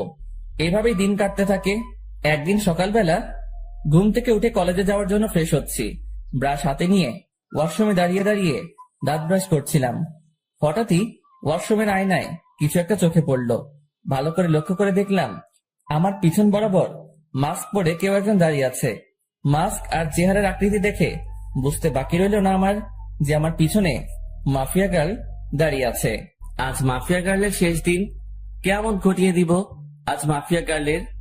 সাথে সাথে ঘাড় ঘুরিয়ে পিছনে তাকালাম, কিন্তু অবাক করা বিষয়, পিছনে কাউকে দেখতে পেলাম না। মিনিটের মধ্যে মাফিয়া গার্ল যেন কোথায় হাওয়া হয়ে গেল। কিরে, গেল কোথায় সে? সারা ওয়াশরুম চোখ বুলিয়ে দেখতে লাগলাম, কিন্তু কোথাও মাফিয়া গার্লকে দেখতে পেলাম না। মিনিটের মধ্যে কোথাও উদা হয়ে গেলাম মাফিয়া গার্ল। মাথায় তো কিছু খেলছে না। চার দেওয়ালের মাঝ থেকে হাওয়া কি করে হয়ে গেল সে? মাফিয়া গার্ল কি সত্যি এখানে এসেছিল, না, আমি চোখে ধাঁধা খেয়েছি। নিজেকে চিমটি কেটে দেখলাম, না সত্যি তো এখানে কেউ নাই। তার মানে আমি ধাঁধা খেয়েছি। উফ আল্লাহ, এই মাফিয়া গার্লকে যে আমি কি করব তা আমি নিজেও জানি না। খালি সময়ের অপেক্ষায় আছি, সময়টা হোক একবার। তারপর তাড়াতাড়ি ফ্রেশ হয়ে বের হয়ে এলাম ওয়াশরুম থেকে। তারপর নাস্তা করে কলেজের উদ্দেশ্যে রওনা হলাম। কলেজে পৌঁছে রামিসার সাথে ক্লাসে চলে গেলাম। শামীম আজ কেন জানি কলেজে আসেনি। আমি আর রামিসা ক্লাস শেষ করে আড্ডা দিতে বসলাম একটা নির্জন জায়গায়। আচ্ছা আকাশ, তোমায় একটা কথা বলি আমি। হ্যাঁ বলো। আচ্ছা, কোনোদিন যদি আমার সম্পর্কে এমন কোনো কিছু শোনো তুমি, যেটা তুমি কোনোদিন আমার থেকে এক্সপেক্ট করোনি। মানে কি, বুঝলাম না। আরে তেমন কিছু না, এমনিই বলো, যে তখন তোমার রিয়েকশন কেমন হবে। অবাক করা কোনো কিছু শুনলে তো অবাকই হব, কিন্তু কি শুনবো সেটা তো বলো। আরে বললাম তো তেমন কিছু না, এমনি মনে হলো কথাটা মনের মধ্যে, তাই জিজ্ঞেস করলাম। রামিসা, তোমার একটা কথা বলি, প্লিজ আমার থেকে কখনো কোনো কথা লুকিও না তুমি। কারণ তুমি জানো না যে তোমার জন্য আমার মনে কতটুকু জায়গা রয়েছে। না, লুকাবো না কোনো কথা। আচ্ছা রামিসা, আরেকটা কথা, আমি চাই তুমি আমার সাথে সারা জীবন থাকো। সারা জীবন কি করে থাকবো? আজ না হয় একই সাথে পড়ে দেখে এতটা মিল মহব্বত, কিন্তু একদিন না একদিন তো ছেড়ে যেতেই হবে। রামিসার কথা শুনে কলিজাটা মোচড় মেরে উঠল। আমি যেন কথাটা শোনার জন্য প্রস্তুত ছিলাম না। না, যত যাই হোক, রামিসা আমায় ছেড়ে যেতে পারে না। আমি আমার জীবনের বিনিময় হলেও তাকে আটকে রাখবো আমার কাছে। খপ করে রামিসার হাত চেপে ধরলাম। আই আকাশ, কি করছো কি? রামিসা, না, তুমি আমায় ছেড়ে কখনো কোথাও যাবে না। আমি তোমায় কোথাও যেতে দিব না। যেদিন তোমায় প্রথম দেখি সেদিনই ভালোবেসে ফেলি তোমায়। প্লিজ, তুমি আমায় ছেড়ে কোথাও যাবে না। আই আকাশ, তোমার কি মাথা টাথা খারাপ হয়ে গেল নাকি? কি সব আবল তাবল বকতেছো? না, আমার মাথা খারাপ হয়নি। Ramisa, I love you. আমি তোমায় সত্যি অনেক বেশি ভালোবাসি। আকাশ, তোমার সত্যিই মাথা খারাপ হয়ে গেছে। তুমি আমার ব্যাপারে কোনো কিছুই জানো না, তা না জেনেও পাগলামি করছো। যখন সবটা জানবে তখন তুমি আমার চেহারাও দেখতে চাইবে না। না, আমি এত কিছু শুনতে চাই না। আমি ব্যাস তোমাকে চাই, আর কিছু দেখার সময় নেই আমার। আকাশ, আমি তুমি ক্ষমা করো, আমি তোমাকে ভালোবাসতে পারবো না। তবে হ্যাঁ, তোমার ব্যাপার নিয়ে ভেবে দেখব। যদি মন থেকে কোনো সাড়া পাই তাহলে হ্যাঁ করব তোমাকে। কিন্তু আমার মনে হয় না যে আমার মন হ্যাঁ করবে, কারণ আমার জীবনের অনেক বড় একটা মাকসাদ আছে। আমার ফোকাস শুধু সেটা নিয়ে। এর মধ্যে নতুন করে প্রেম ভালোবাসার জন্ম নেবে না কখনো। রামিসা কি সব মাকসাদের কথা বলছে, কিন্তু আমার তো তাকে চাই, শুধুই তাকে চাই। না, আমি রামিসাকে নিজের করেই ছাড়বো, সেটা যে কোনো কিছু বিনিময়ে হোক। দরকার হয় আমার পুরনো রূপ ধারণ করব, তাও আমি রামিসাকে নিজের করে ছাড়বো। রামিসা, তোমার যত সময় লাগে তুমি নাও, তাও প্লিজ আমার তোমাকেই চাই। আকাশ, আমি বললাম তো আমি ভেবে দেখব। প্লিজ এমন পাগলামো করো না। আচ্ছা ঠিক আছে। হ্যাঁ চলো, এবার উঠা যাক, অনেকটা সময় হয়েছে, বাসায় যাওয়া দরকার। হ্যাঁ চলো। তারপর রামিসাকে বিদায় দিয়ে বাসায় চলে আসলাম।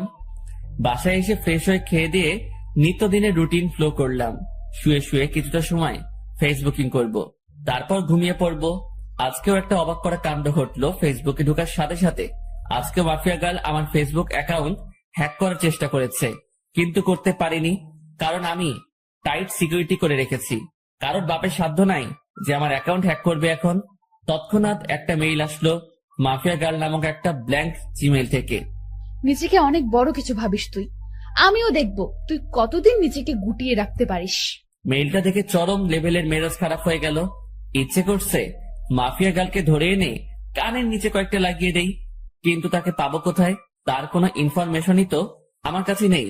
এদিকে রাগের মাত্রা আরো দ্বিগুণ হয়ে গেল। দাঁড়া, আজ তোর 12টা বাজাচ্ছি, এমন গালি দিব তোকে তুই নিজে এসেই আমার কাছে ধরা দিবি। মাফিয়া গার্লের সে জিমেলটাতে ক্লিক করলাম। জিমেলটাতে ক্লিক করতে সেটা উধাও হয়ে গেল, এরর দেখাচ্ছে। জিমেলটাতে ক্লিক করার পর আমার বুঝতে বাকি নেই যে সে আমায় ব্ল্যাঙ্ক জিমেল থেকে মেইল করেছে, যেটা মিনিট কয়েকের মধ্যে এরর হয়ে যায়। এটা দেখে আরো রাগ উঠে গেল। এবার আর নিজেকে কন্ট্রোল করে রাখতে পারলাম না, সাথে সাথে নিলয়কে ফোন দিলাম। হ্যাঁ ভাই বলেন। কাল সকালের আগে মাফিয়া গার্লের ডিটেলস এনে দিবি আমায়। ভাই এই কাজটা আমার দ্বারা হবে কিনা জানি না, তবে আমি আমার সবটা দিয়ে ট্রাই করব। আমি পারিসনি এই শব্দটি শুনতে চাই না।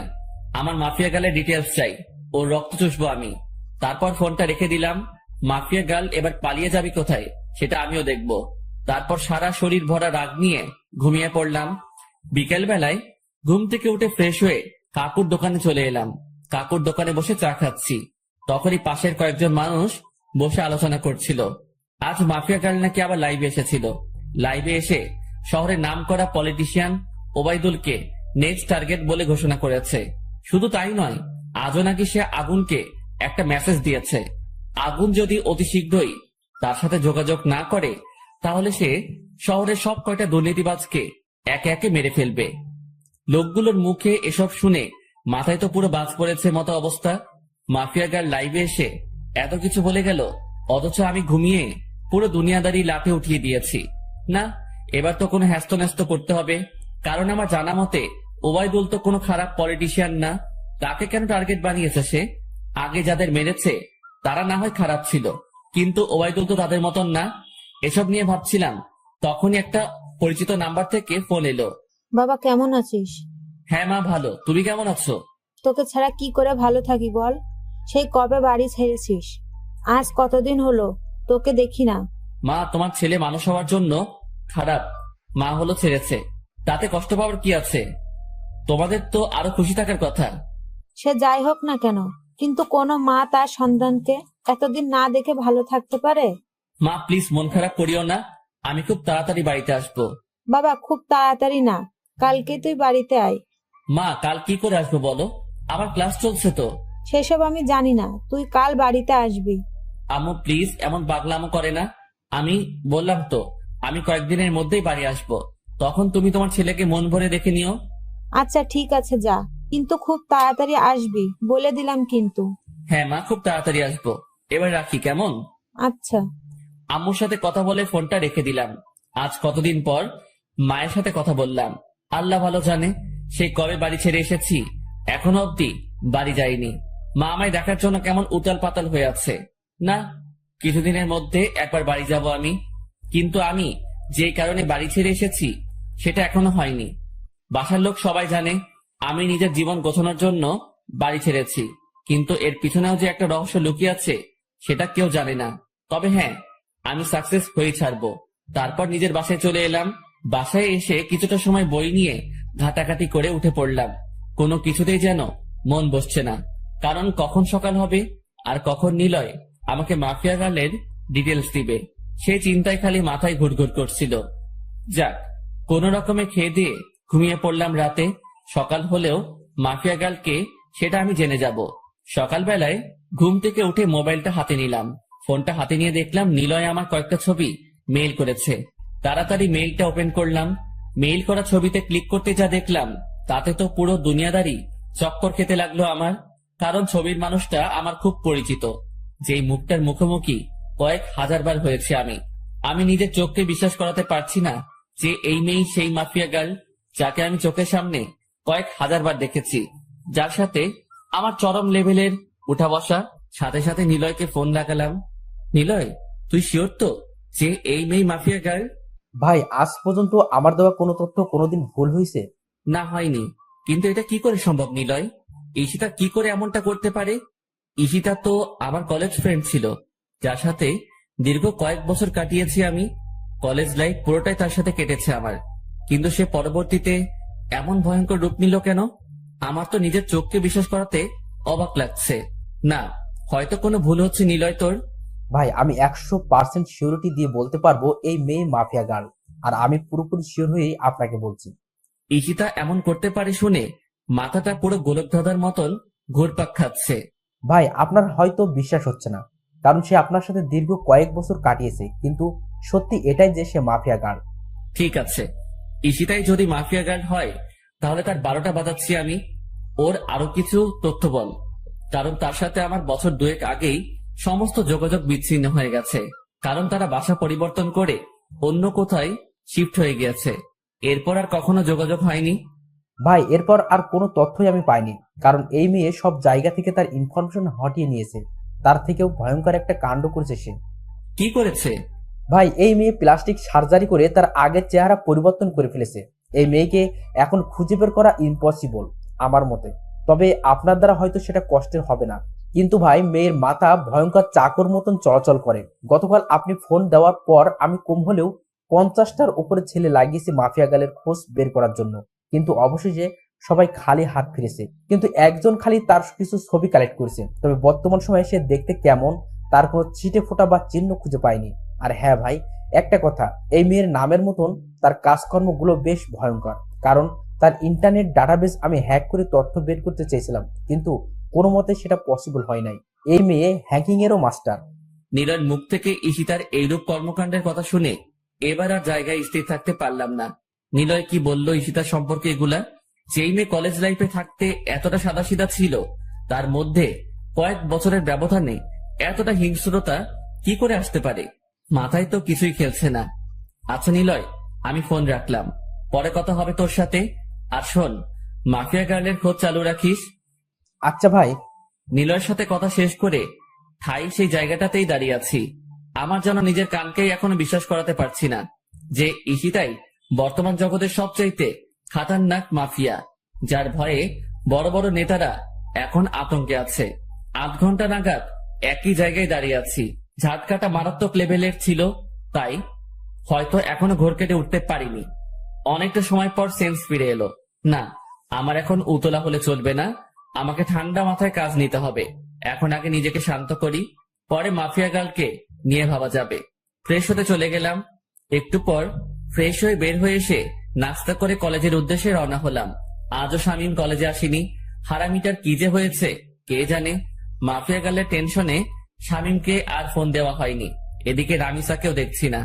তোর না আসলো না আসুক, একসাথে এত টেনশন মাথায় বয়ে নিয়ে বেড়াতে পারবো না। আমি ক্লাসে চলে যাই। ক্লাসে চলে গেলাম। সেখানে গিয়ে দেখি রামিসা আগে থেকেই ক্লাসে এসে বসে আছে। আমি গিয়ে তার পাশের সিটে বসে পড়লাম। আকাশ, কি হয়েছে? তোমাকে এমন চিন্তিত দেখাচ্ছে কেন? কি হয়েছে কি? না, তেমন কিছু না। তেমন কিছু না বললে তো আর সমাধান হবে না। তোমার চেহারায় স্পষ্ট ফুটে উঠছে যে তুমি কিছু একটা নিয়ে বেশ চিন্তিত। কি হয়েছে বলো আমায়? নাকি আমার বিষয়টা নিয়ে টেনশন করছো? আমি তো বললাম ভেবে দেখবো। তাও কিসের চিন্তা? হ্যাঁ, আরে না রামিসা, সেসব কিছুই না। আমি এমনি বাসার ব্যাপার নিয়ে কিছুটা ঝামেলায় আছি, তাছাড়া কিছুই না। আরে তুমি টেনশন করিও না, সব ঠিক হয়ে যাবে। রামিসার কথার আর কোনো উত্তর দিলাম না, চুপচাপ বসে আছি। কারণ কি বা বলবো তাকে? আমার টেনশন যে অন্য জায়গায়, সেটা তো তাকে আর বলা যাচ্ছে না, তাই চুপচাপ থাকাই ভালো। এমন সময় স্যার ক্লাসে আসলো। স্যার এসে ক্লাস করাতে শুরু করলো, সেদিকে ফোকাস করলাম।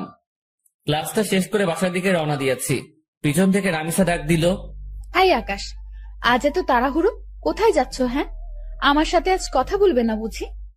আরে পাগল, সে সব কিছুই না, এমনি ভাবলাম বাসায় চলে যাই, তাই আর কি। বাহ, ভালোই তো।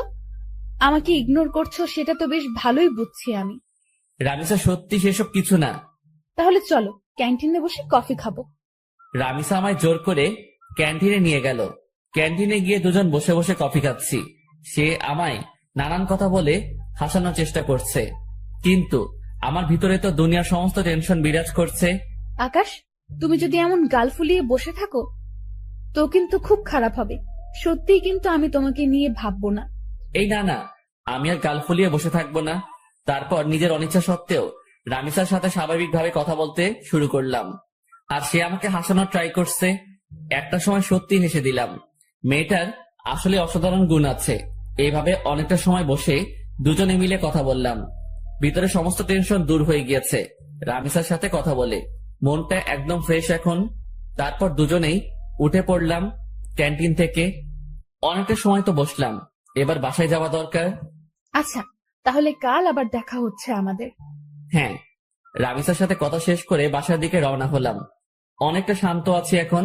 না, এখন আর নিজেকে উত্তেজিত করা যাবে না। একদম শান্তভাবে কাজ বের করব এখন। তারপর বাসায় চলে গেলাম। বাসায় গিয়ে শান্ত মাথায় মাফিয়া গার্লের তালাশ করতে লাগলাম, কিন্তু ফলস্বরূপ কোনো কিছুই পেলাম না। বরাবরের মতে 0 আসলো ফল। তাও নিজেকে সামনে রাখলাম, আমি খোঁজ চালিয়ে যাব মাফিয়া গার্লের। এভাবে কেটে গেল আরো কয়েকটা দিন।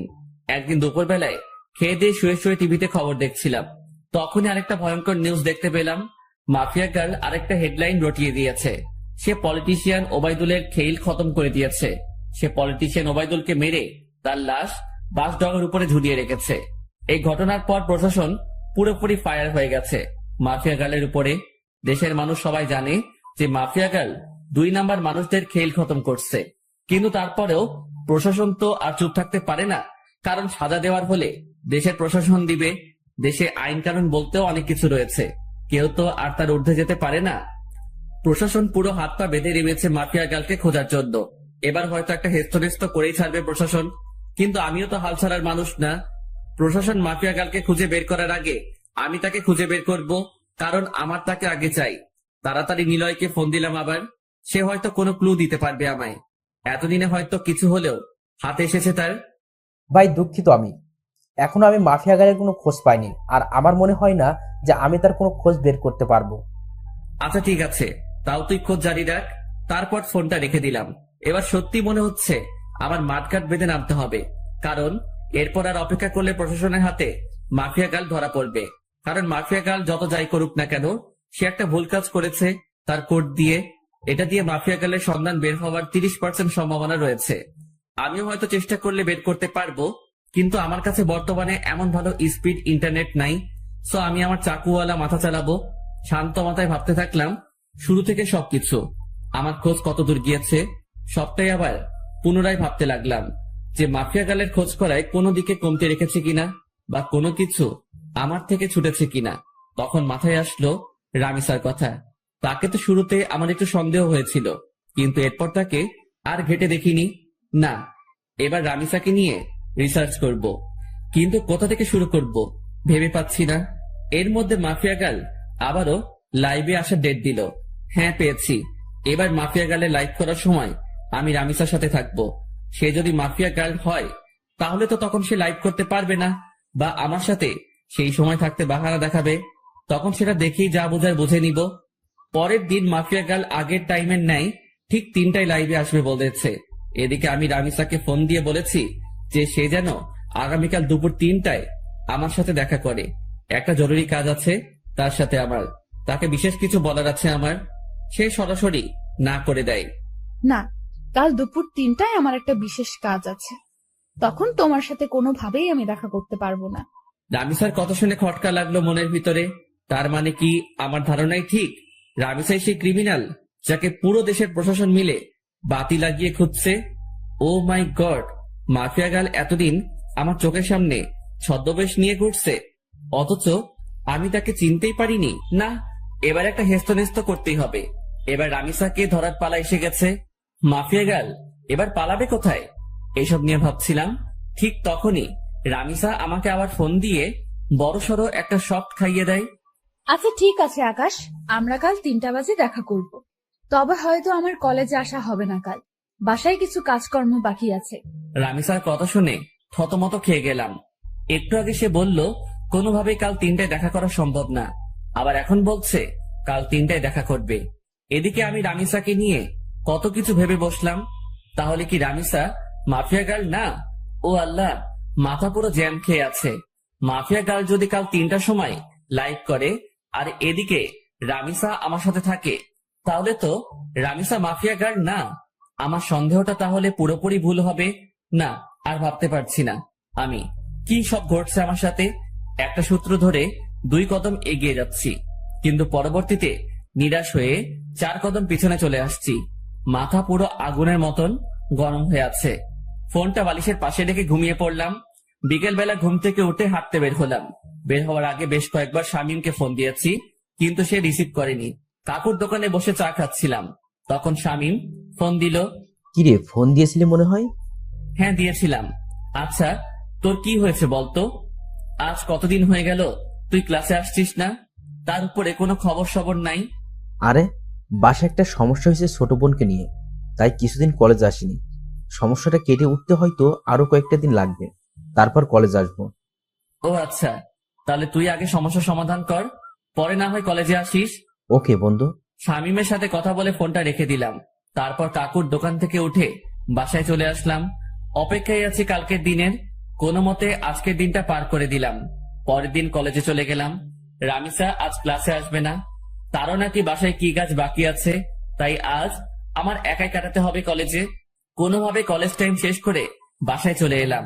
তারপর বাসায় এসে ফ্রেশ হয়ে খেয়ে দিয়ে রামিসাকে ফোন দিলাম। হ্যাঁ, কোথায় দেখা করবে বলো? কলেজ মাঠে আসো। আমিও বাসা থেকে বের হয়ে সেখানে আসছি। ওকে। আমি শার্ট পরে কলেজ মাঠে চলে গেলাম। সেখানে গিয়ে ঘাসের উপরে বসে আছি। 3টা বাজতে আর মিনিট 5 বাকি। এমন সময় রামিসাও চলে আসলো।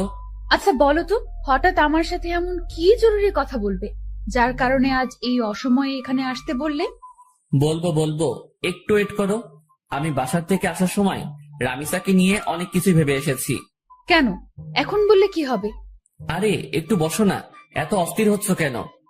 একটু পরেই বলবো। এখন আগে মাফিয়া গার্লে লাইভ দেখবো। 3টা বাজতে চলেছে। রামিসা আমার মুখে মাফিয়া গার্লের কথা শুনে চোখ পাকিয়ে তাকিয়ে আছে আমার দিকে। কি হলো, এভাবে চোখ পাকিয়ে তাকিয়ে আছো কেন?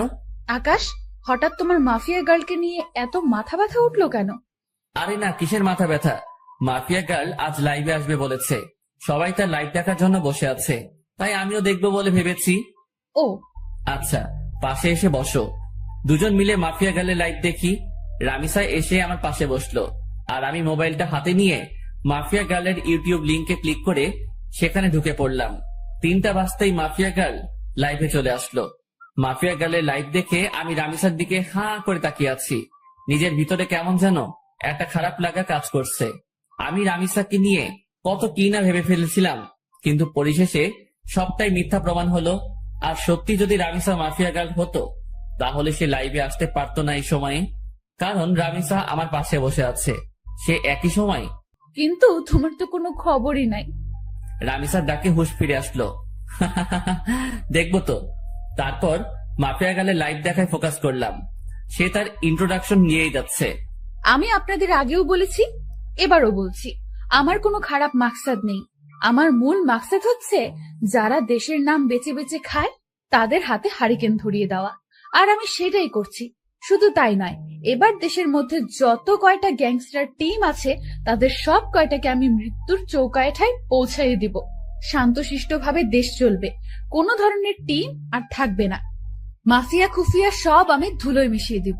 আর আগুন, আপনার মুখোমুখি হওয়ার ইচ্ছা আমার বহুদিন আগে থেকেই, অনেক আগ থেকেই শুনে এসেছি আগুনের নাম। যেই আগুন নাকি সত্যি এক সময়ের খতরনাক খেলাড়ি ছিল, যার নাম শুনলে এখনো নাকি অনেকের প্যান্ট ঢিলা হয়ে যায়। আমি চাই আপনার মুখোমুখি হতে, আমি চাই মানুষরূপী আগুনটাকে নিজের চোখে দেখতে। সো আপনি আমার মনের খয়েশটা পূরণ করে দিন। না হয় আমার যদি আপনাকে খুঁজে বের করতে হয়, সেদিন কিন্তু বাঘে সিংহের লড়াই হয়ে যাবে। সেদিন কিন্তু নিজের ক্রোধকে দমিয়ে রাখতে পারবো না। সেদিন নির্ঘাত আপনি আমার হাতে মারা পড়বেন। এটা কোনো হুমকি না, তবে হুমকির চাইতেও কম না। আপনি হতে পারেন এক সময়ের সর্বসেরা খিলাড়ি, কিন্তু মাথায় রাখবেন বর্তমান সময়ের নাম করা মাফিয়া গার্ল আমি।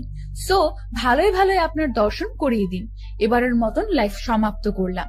তারপর মাফিয়া গার্ল লাইভ কেটে চলে গেল, কিন্তু আমার মাথায় তো পুরো দাও দাও করে আগুন জ্বলতে শুরু করলো মাফিয়া গার্লের কথা শুনে। সত্যি, এখন যদি মাফিয়া গার্লকে চোখের সামনে পেতাম, তাহলে হয়তো তার মন্ডিটা আলাদা করে ফেলতাম। রাগে নাক কান দিয়ে ধোয়া বের হচ্ছে। আই আকাশ, কি হলো তোমার? তোমার চেহারার 12টা বেজে আছে কেন? আরে না, তেমন কিছুই না। আচ্ছা ঠিক আছে, কিন্তু প্লিজ আমায় জরুরি কি কথা বলতে ডেকেছো সেটা প্লিজ বলো। আমার তাড়াতাড়ি বাসায় যেতে হবে। রামিসার কথা শুনে বিপাকে পড়ে গেলাম। আল্লাহ, এখন রামিসাকে কি বলবো আমি? কারণ তাকে তো পরীক্ষা করার জন্য ডেকেছিলাম, কিন্তু সে তো পরীক্ষায় পাশ করেছে, আর আমার ধারণা মিথ্যা প্রমাণ হয়েছে। কি হলো, কথা বলছো না যে?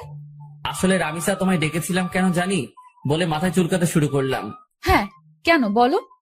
আসলে রামিসা প্লিজ, আমি তোমায় অনেক বেশি ভালোবাসি। তোমায় ছাড়া আমার থাকতে কষ্ট হয়। প্লিজ তুমি আমায় অ্যাকসেপ্ট করে নাও এখনই। আমার আর থাকতে ইচ্ছে করে না একা একা। গটগট করে বানিয়ে বানিয়ে অনেকখানি কথা বলে দিলাম। বানিয়ে বানিয়ে বলতে কথাগুলো সত্য, কারণ আসার সময় ভেবে এসেছিলাম যে রামিসা যদি মাফিয়া গার্ল না হয়, তাহলে তার হাত আমি শক্ত করে সারা জীবনের জন্য ধরে বসবো। আকাশ, এটা বলতে তুমি আমাকে এখানে ডেকেছো? হ্যাঁ। আমি না তোমায় বললাম যে আমার সময় চাই?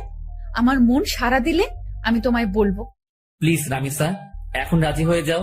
সময় টময় নিও না আর। তুমি বোঝো না কেন আমার খুব কষ্ট হয় তোমাকে ছাড়া। আমার তোমাকে চাই। প্লিজ রাজি হয়ে যাও না। Please please please. আচ্ছা আচ্ছা থামো, যাও, রাজি হব। কিন্তু তার আগে তোমাকে আমায় একটা কথা দিতে হবে। কি কথা?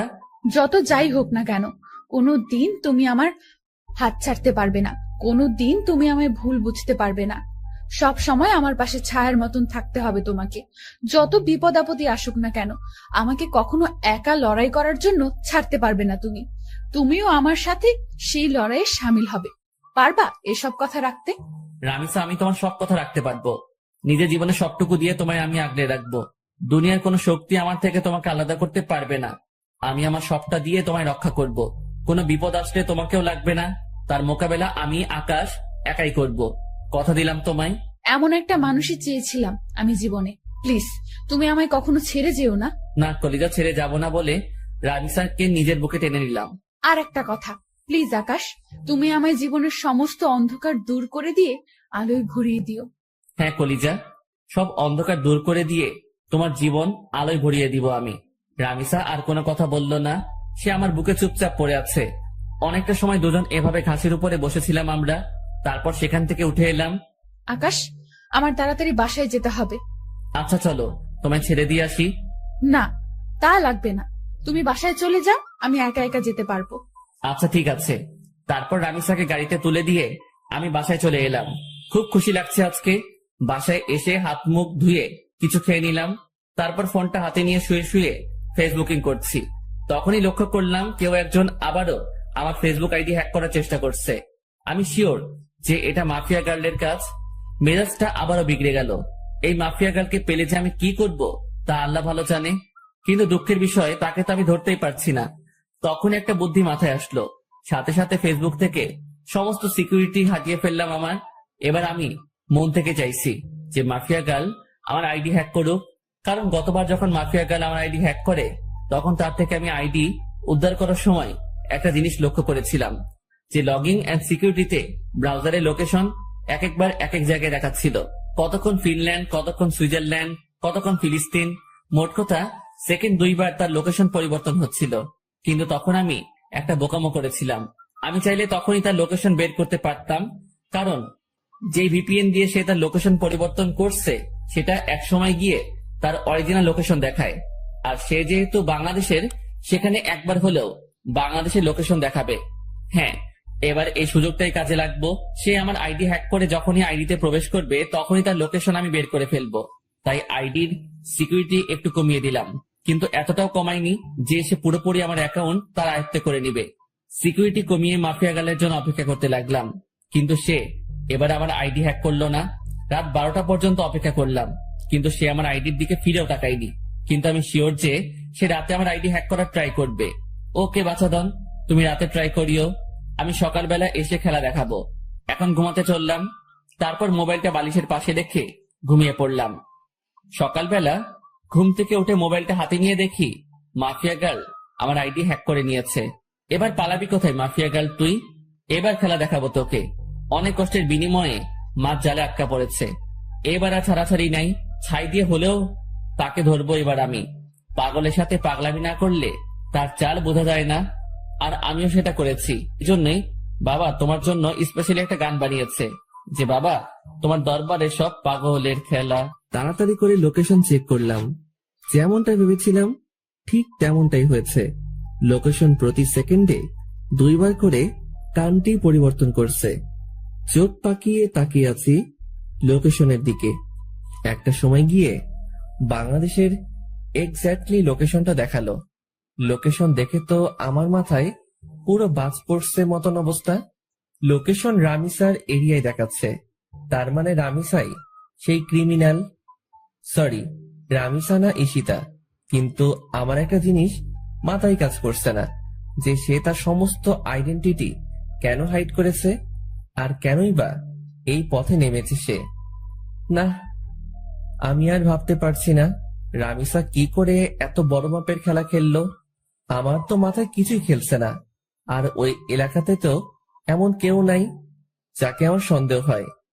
যাকে সন্দেহ হয় সে একমাত্র রামিসা। এবার আবার পুরোপুরি সন্দেহ দূর হয়ে গেল। 99% শিওর হয়ে গেলাম রামিসাই সে মাফিয়া গার্ল। এবার খালি রামিসার মুখ থেকে শোনা বাকি।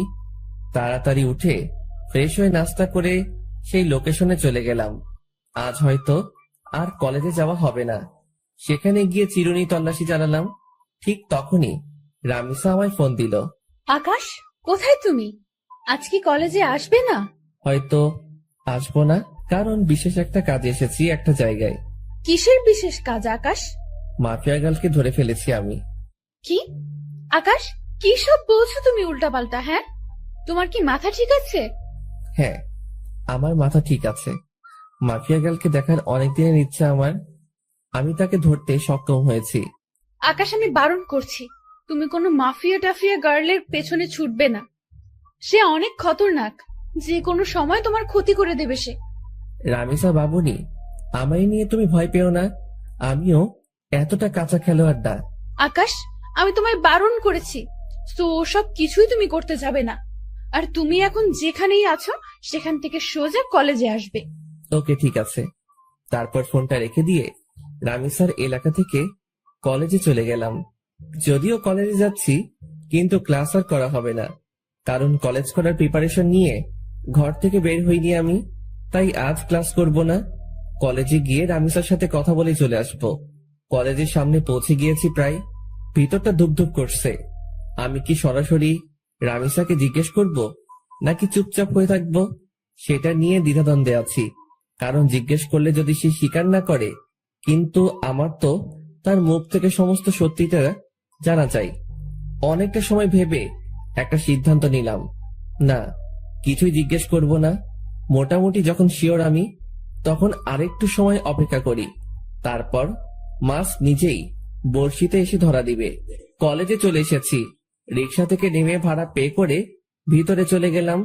ক্লাস শুরু হয়ে গিয়েছে, কিন্তু রামিসা এখনো ক্লাসে যায়নি। সেই গেটের সামনে দাঁড়িয়ে আছে আমার জন্য। আসতে এত সময় লাগে তোমার? হ্যাঁ, আরে রিক্সা পেতে একটু দেরি হয়ে গিয়েছিল। হয়েছে, চলো এবার। কোথায় যাব? আর তুমি ক্লাসে যাওনি কেন? আজ ক্লাস করব না, তোমার সাথে বসে বসে আড্ডা দিব। আচ্ছা চলো, দুজনে গিয়ে কলেজের পাশে একটা ফাঁকা জায়গা আছে, সেখানে গিয়ে বসলাম। রামিসা আমার কাঁধে মাথা রেখে হেলান দিয়ে বসে আছে। আকাশ, প্লিজ, তুমি মাফিয়া গার্লের খোঁজ করা ছেড়ে দাও। আমি শুনেছি সে অনেক খতরনাক। সে যদি তোমার ক্ষতি করে দেয়, প্লিজ তুমি মাফিয়া গার্লের খোঁজ করা ছেড়ে দাও। আর তাছাড়া সে তো দেশের ভালোর জন্যই সব করছে, বলো। রামিসার কথা শুনে হাসবো না কাঁদবো সেটা বুঝে উঠতে পারছি না। তবে রামিসার কথা শুনে আরো সিউরিটি পেয়ে গেলাম যে মাফিয়া গার্লকে, কারণ যেই মেয়ে মাফিয়া গার্লের টপিক বাদ দিতে চাইতো সব সময়, সে আজ খুঁটে খুঁটে মাফিয়া গার্লের প্রসঙ্গ ওঠাচ্ছে। রামিসার সমস্যা কোথায় সেটা আমার বুঝতে বাকি নেই। আর তাছাড়া মাফিয়া গার্লকে তো আমি খুঁজে বের করে ফেলেছি। সে এখন আমার কাঁধে মাথা রেখে শুয়ে আছে। রামিসা হয়তো ভাবছে মাফিয়া গার্লকে, সেটা জানতে এখন আমার বাকি আছে। আমি যে মাফিয়া গার্লকে ধরে ফেলেছি সেটা সে এখনো বুঝতে পারেনি। সে ভেবেছে ফেক কাউকে ধরেছি আমি, না হয়তো তাকেই ধরতাম। আর আমি তখন ইচ্ছে করেই ফোন করে মাফিয়া গার্লের কথা তুলেছি, যাতে করে রামিসা রিয়াকশন করে। আর রামিসা সেটাই করলো। এই আকাশ, কি ভাবছো? হ্যাঁ, আমি তোমায় এতটা সময় কি বললাম? হ্যাঁ, শুনছি তো। প্লিজ তুমি মাফিয়া গার্লের খোঁজ করা ছেড়ে দাও। তাকে খোঁজ করতে গেলে তুমিই মারা পড়বে। সে একটা খতরনাক ব্র্যান্ড। রামিসা, তুমি টেনশন নিও না। আমি মাফিয়া গার্লের আর খোঁজ করব না। মনে মনে বললাম, খোঁজ তো পেয়েই গেছি, আর হাসির রহস্য কি সেটা তো আমি না জানি। এই তো আমার বাবুন, তোমাকে। আচ্ছা, একটা কথা, তখন যে তুমি আমাকে বললে যে তুমি মাফিয়া গার্লকে ধরে ফেলেছো, তুমি কি সত্যিই ধরেছো তাকে? আরে রামিসা, তুমি কি পাগল? হ্যাঁ, মাফিয়া গার্লের মতন খাতারনাক খিলাড়িকে আমি কি করে ধরবো? যেখানে তাকে সারা দেশের প্রশাসন মিলে ধরতে পারিনি, সেখানে তাকে আমি ধরবো? হ্যাঁ, আমি তো মজা করেছি। আকাশ, তুমি না অনেক দুষ্টু হয়ে গেছো। সে আজ নতুন না, আগ থেকেই দুষ্টু আমি। আমার কথা শুনে রামিসা ফিক করে হেসে দিল। রামিসার চেহারার 12টা বেজেছিল এতটা সময়, কিন্তু এখন হুট করেই আমার কথা শুনে তার চেহারায় হাসি রেখা ফুটে উঠেছে। কারণ সে ভেবেছে সত্যি হয়তো মাফিয়া গার্লকে, সেটা আমি জেনে গেছি। কিন্তু এখন আমার কথা শুনে বুঝেছে যে আমি মজা করেছি। তবে সত্যিটা কিন্তু ভিন্ন। মাফিয়া গার্লের তালাশ আমি পেয়ে গেছি। দেখো, আবারও চুপচাপ হয়ে গেছে ছেলেটা। এই, তোমার কি হয় হ্যাঁ মাঝে মাঝে? আরে না, তেমন কিছু না। তেমন কিছু না হলেই ভালো। আচ্ছা আকাশ, একটা কথা বলো তো, আমাদের ফিউচার নিয়ে কিছু ভেবেছো তুমি? হ্যাঁ, অনেক কিছু ভেবেছি আমি। পড়ালেখা শেষ হলেই আমরা বিয়ে করে নিব। Love you Akash. Love you too, Ishita. এই এই, কি বললো তুমি? না না, কিছু না। ঈশিতা নামটা শুনতেই রামিসা চমকে উঠল। সরি রামিসা, আসলে ভুল করে অন্য নাম বের হয়েছে মুখ দিয়ে। ও আচ্ছা, চলো এবার উঠি আমরা, অনেকটা সময় তো বসলাম। হ্যাঁ চলো। তারপর সেখান থেকে উঠে দুজন দুজনের বাসায় চলে এলাম। কিন্তু একটা জিনিস আমার এখনো চোখে বাড়ি খাচ্ছে। যখনই ঈশিতা নামটা বলেছি তখনই রামিসার চোখ কপালে উঠে গিয়েছিল, আর তার পরক্ষণে সে চলে যাওয়ার জন্য পাড়াপাড়ি শুরু করে দেয়। রামিসার হতাশাগ্রস্ত চেহারায় কিন্তু আমাকে পুরোপুরি ক্লিয়ার করে দেয় তার ভয়ঙ্কর ডার্কনেস সম্পর্কে। কিন্তু আমি এখন কোনো ধরনের হাঙ্গামাই করব না, কারণ আমি আরো ভালো করে জাস্টিফাই করব রামিসার সম্পর্কে, কেন সে এই পথে নেমেছে আর কি বা তার উদ্দেশ্য। সাথে সাথে নিলয়কে ফোন দিলাম। নিলয়, আমি কি বলি মন দিয়ে শোন। হ্যাঁ ভাই বলেন। শোন, আমি মাফিয়া গার্লকে ধরে ফেলেছি। কি ভাই, আপনি সত্যি ধরে ফেলেছেন? হ্যাঁ, আমি মাফিয়া গার্লকে ধরে ফেলেছি, তাই তোকে ফোন দিয়েছি। শোন, তোকে একটা কাজ করতে হবে এখন। কি কাজ ভাই? মাফিয়া গার্লের কিছু ডিটেলস তোকে আমি দিচ্ছি, তুই সেই অনুযায়ী তার সম্পর্কে তালাশ করে বের করবি যে সে কেন এই পথে নেমেছে। আচ্ছা ভাই। কিন্তু শোন, এই কথা যেন কারোর কানে না যায়, বিষয়টা যেন তোর আর আমার মাঝে থাকে। ওকে ভাই। নিলয়কে রামিসার হালকা পাতলা কিছু তথ্য দিলাম, যাতে করে সে রামিসার সম্পর্কে খোঁজ বের করতে পারে। এদিকে আমিও খোঁজ চালাচ্ছি রামিসাকে নিয়ে। এভাবে 2-3টা দিন কেটে গেল। 4 দিনের মাথায় নিলয় আমাকে ফোন দেয়। ভাই ভয়ঙ্কর কিছু তথ্য হাতে এসেছে। কি তথ্য? ভাই মাফিয়া গালের একটা ছোট ভাই ছিল, যার নাম ছিল রাফসান। আপনি কি তাকে চেনেন বা জানেন? তখনই ঈশিতার ছোট ভাইয়ের কথা মনে পড়ল, যার নামও ছিল রাফসান। কলেজ লাইফে যখন ঈশিতার সাথে চলাফেরা ছিল, তখন সে রাফসানকেও মাঝে মাঝে কলেজে নিয়ে আসতো ঘোরার জন্য। আবার মাঝে মাঝে কোনো জায়গায় ঘুরতে গেলেও তাকে সাথে নিয়ে যেত। আমার জন্মদিনে যখন রামিসাকে ইনভাইট করি, তখন রামিসা তার ছোট ভাই রাফসানকে সাথে করে নিয়ে এসেছিল। তাকে আমি বেশ ভালো করে চিনি। হ্যাঁ নিলয়, চিনি। কিন্তু কেন বলতো?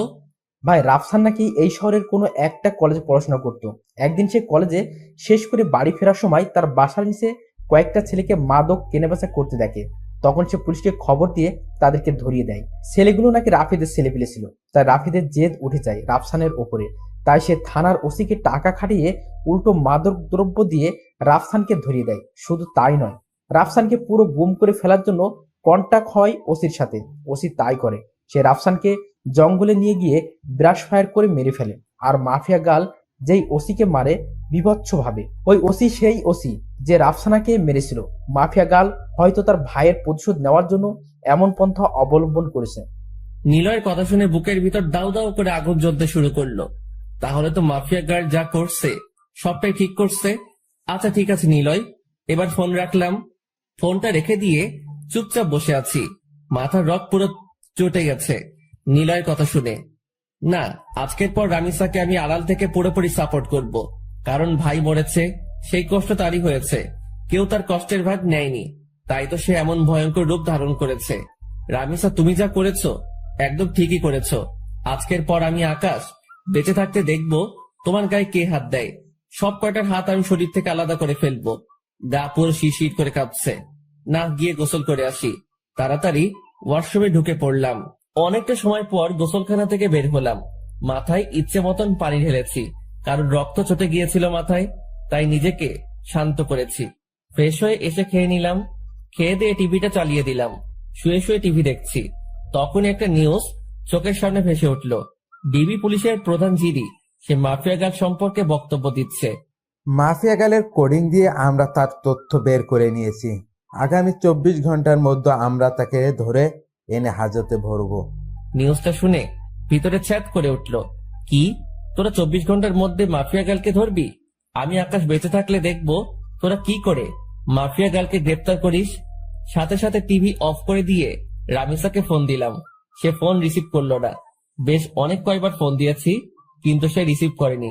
এইভাবে রাত হয়ে গেল। পরে সে নিজেই আমায় ফোন দিল। আকাশ, সরি, আসলে অনেকটা ঝামেলার মধ্যে আছি, প্লিজ তুমি কিছু মনে করিও না। কাল কলেজে আসলে কথা হবে। আচ্ছা ঠিক আছে, সাবধানে থেকো। আমি কথা শেষ করার আগেই রামিসা ফোনটা কেটে দিল। রামিসার আচরণে খুব টেনশন হচ্ছে, হয়তোবা সেও এই নিউজটা দেখেছে, তাই সে এমন ভয়ে আছে। না হলে হয়তোবা অন্য কোনো ঝামেলা হয়েছে। ধ্যাত মাথায় কিছুই কাজ করছে না। কখন যে সকাল হবে সেই অপেক্ষায় আছি। কোনোভাবে রাতটা পার করে দিলাম। সকালে কলেজে গিয়ে দেখি রামিসা আগ থেকে কলেজে এসে পড়েছে। তাকে দেখে খুব চিন্তিত লাগছে। রামিসা, তুমি কি কোনো কিছু নিয়ে চিন্তিত? না না, আমি কিছু নিয়েই চিন্তিত না। প্লিজ তুমি ক্লাসরুমে চলো, আমার এখানে দাঁড়িয়ে থাকতে খুব ভয় হচ্ছে। আরে পাগল, কিসের ভয়? হ্যাঁ প্লিজ তুমি ক্লাসের ভিতরে চলো না। আচ্ছা বাবু, চলো। ক্লাসরুমের ভিতরে আসলাম রামিসাকে নিয়ে। সে হুট করে আমায় জড়িয়ে ধরে কান্না শুরু করে দিল। ওকে কিছু বলতে যাব, ঠিক সেই সময় হট্টগোলের আওয়াজ কানে ভেসে আসলো। সাথে সাথে জানালা দিয়ে বাহিরে কি হয়েছে দেখার চেষ্টা করলাম। বাহিরে দেখেই তো চোখ পুরো কপালে উঠে গেল। বাহিরে 20-25টা পুলিশের গাড়ি। গাড়ি থেকে নেমে সবাই বন্দুক হাতে একদিকেই এগিয়ে আসছে। আস্তে আস্তে রামিসার খোঁজ করছে পুলিশগুলো। সবাই আমাদের ক্লাসরুমের দিকে আঙুল দেখিয়ে দিল। রামিসা, তুমি কোনো ভয় পেও না, আমি আছি। আকাশ, ওরা আমায় নিয়ে যাবে। ওরা আমায় আর কোনোদিন তোমার সাথে দেখা করতে দেবে না। ওরা আমায় থানায় নিয়ে গিয়ে মেরে ফেলবে। রামিসা, কেউ তোমার কিচ্ছু করতে পারবে না। তুমি প্লিজ শান্ত হও। আকাশ প্লিজ, তুমি আমায় ক্ষমা করে দাও। আমি হয়তো তোমার সাথে জীবনের শেষ সময় অবধি পার করতে পারবো না। রামিসা, চুপ হতে বলেছি ধমক দিয়ে। চলো তুমি আমার সাথে বাহিরে, দেখি তোমার গায়ে কে হাত দেয়। তারপর রামিসাকে নিয়ে বাহিরে চলে গেলাম। সবাই তাকিয়ে তাকিয়ে দৃশ্য দেখছে। পুরো কলেজ হতভম্ব হয়ে আছে এতগুলো পুলিশ দেখে। পুলিশ রামিসাকে দেখে ওকে গ্রেফতার করতে ছুটে আসে। এই তোরা কেউ আমার রামিসার গায়ে হাত দিবি না। তখনই পুলিশের অফিসার একজন বলে ওঠে, কি তোরও শ্বশুর বাড়ি যাওয়ার ইচ্ছে হচ্ছে মনে হয়? এই অফিসার, আমার শ্বশুর বাড়ি যাওয়ার ইচ্ছে নেই, বরং তোর মরার পাটনা গজিয়েছে। সাহস থাকলে ওর গায়ে হাত দিয়ে দেখা। আমার মুখে ধারালো কথা শুনে সমস্ত পুলিশ আমার দিকে গুলি তাক করে ধরে। বেটা, দেখি খুব বড় বড় কথা বলছিস। শোন, বেশি উড়াউড়ি ভালো না। আমি যদি একবার বলি তাহলে সবাই গুলির বুলেটগুলো তোর পেটের মধ্যে পুড়ে দিবে আর তুই ঝাঁঝরা হয়ে যাবি। হাসালি রে ভাই, এই ঘুষখোরের বাচ্চা, কান খুলে শুনে রাখ। এখানে তো কিছু সংখ্যক পুলিশ মাত্র তোরা। সারা শহরের সবকটা পুলিশ মিলেও যদি একত্রে হয়ে আসিস, তাও তোরা এই আকাশের বালো ফালাইতে পারবি না। কারণ তোদের সামনে যে দাঁড়িয়ে আছে সেই সাদা সিধা একটা ছেলে আকাশ, কিন্তু তার ভিতরে ভয়ঙ্কর যেই হায়নাটা লুকিয়ে আছে তার নাম হচ্ছে আগুন। আকাশের মুখে আগুন নামটা শুনে পুলিশের অফিসার ভয়ে কয়েক কদম পিছনে চলে যায়। আর আকাশের পাশে যে পুলিশগুলো ছিল তারা দৌড়ে আকাশের পাশ থেকে সরে যায়।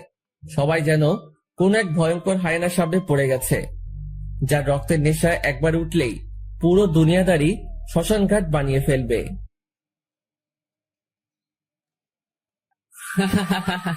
হাসালি রে ভাই, এই ঘুষখোরের বাচ্চা, কান খুলে শুনে রাখ। এখানে তো কিছু সংখ্যক পুলিশ মাত্র তোরা। সারা শহরের সব কয়টা পুলিশ মিলেও যদি একত্রে হয়ে আসিস, তাও তোরা এই আকাশের বালু ফালাইতে পারবি না। কারণ তোদের সামনে যে দাঁড়িয়ে আছে সে সাদাসিধা একটা ছেলে আকাশ, কিন্তু তার ভিতরে ভয়ঙ্কর যে হায়নাটা লুকিয়ে আছে তার নাম হচ্ছে আগুন।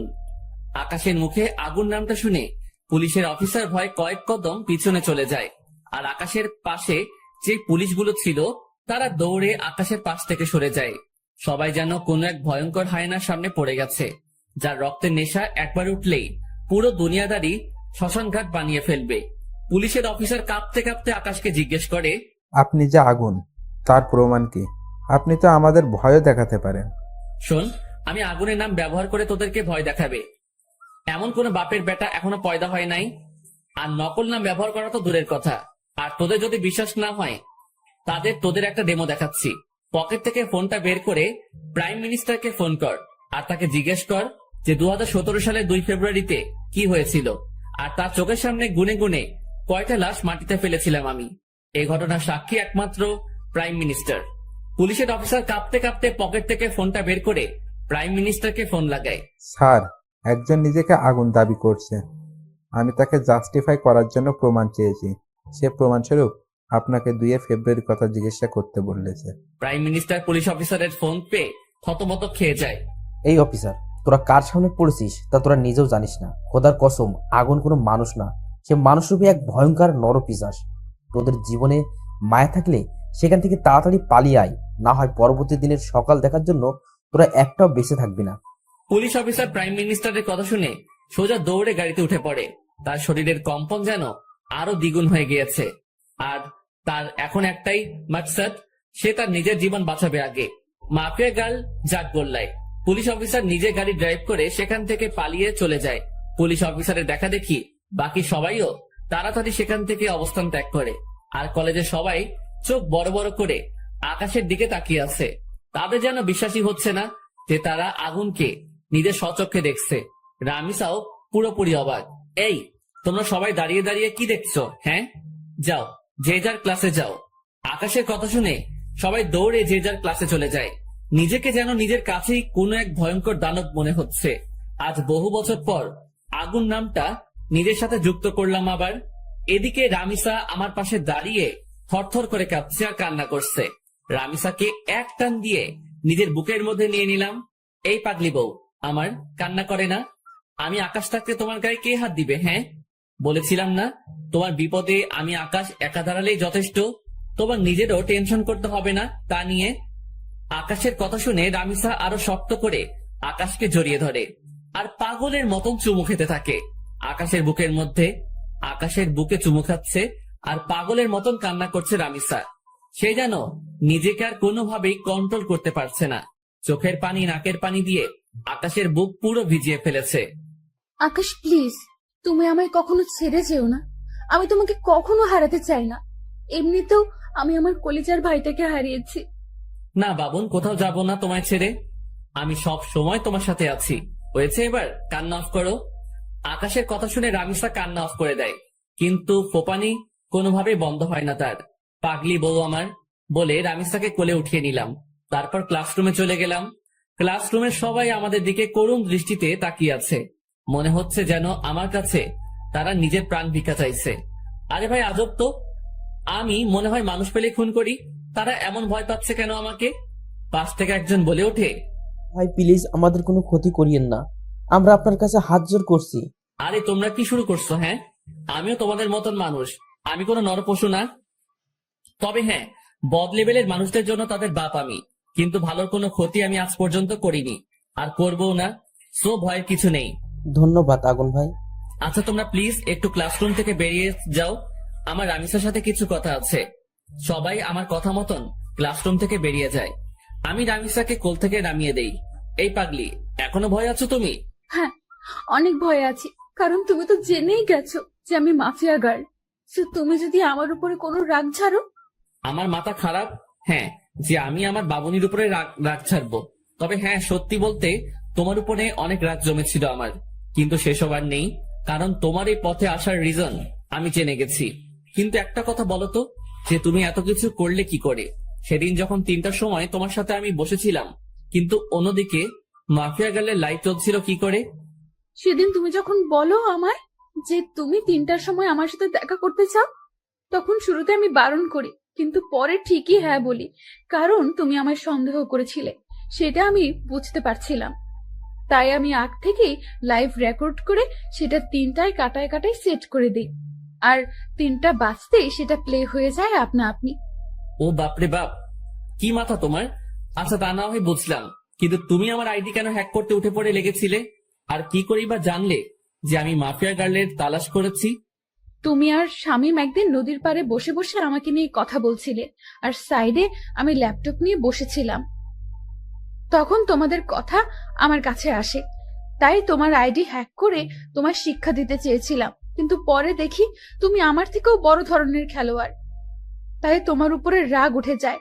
তাই এরপর থেকে অনেকবার তোমার আইডি হ্যাক করতে চেষ্টা করেছি আমি, কিন্তু পারিনি। আর তাছাড়া পরে যখন তুমি আমায় প্রপোজাল দাও, আমার সাথে যখন পুরোপুরি মিশে যাও, তখন তোমার উপর থেকে সমস্ত রাগ উঠে যায় আমার, কিন্তু এর পরেও তোমার আইডি হ্যাক করতে চেষ্টা করি। সেটার আসল রিজন হচ্ছে তোমাকে যাচাই করা। আমি দেখতে চেয়েছিলাম তোমার অন্য কোনো মেয়ের সাথে রিলেশন আছে কিনা। রামিসা, তুমি আসলেই মাফিয়া গার্ল নামটা এমনি এমনি রাখোনি। তোমার কাজ বারে বারের সাথে সত্যি নামটার পুরোপুরি মিল রয়েছে। তুমিও তো কম না, কত বড় মাপের মাফিয়া তুমি। তোমার নাম জানে না এমন কেউ নেই। আমার কথা বাদ দাও, আগে তোমারটা বলো, কারণ মাথায় তোমাকে নিয়ে অনেক কয়টা জটলা পেকে আছে। আচ্ছা, তুমি তোমার পুরো আইডেন্টিটি পরিবর্তন কেন করলে? তোমার নাম, চেহারা সবকিছুই কেন হাইড করলে? আর তুমি তো আমার সাথে আগে চলাফেরা করেছো, তুমি তো চাইলে শুরুতে এসে আমার সাথে মিশতে পারতে। আমি প্রতিশোধ নেওয়ার জন্য সব রকমের আইডেন্টিটি মুছে ফেলেছি।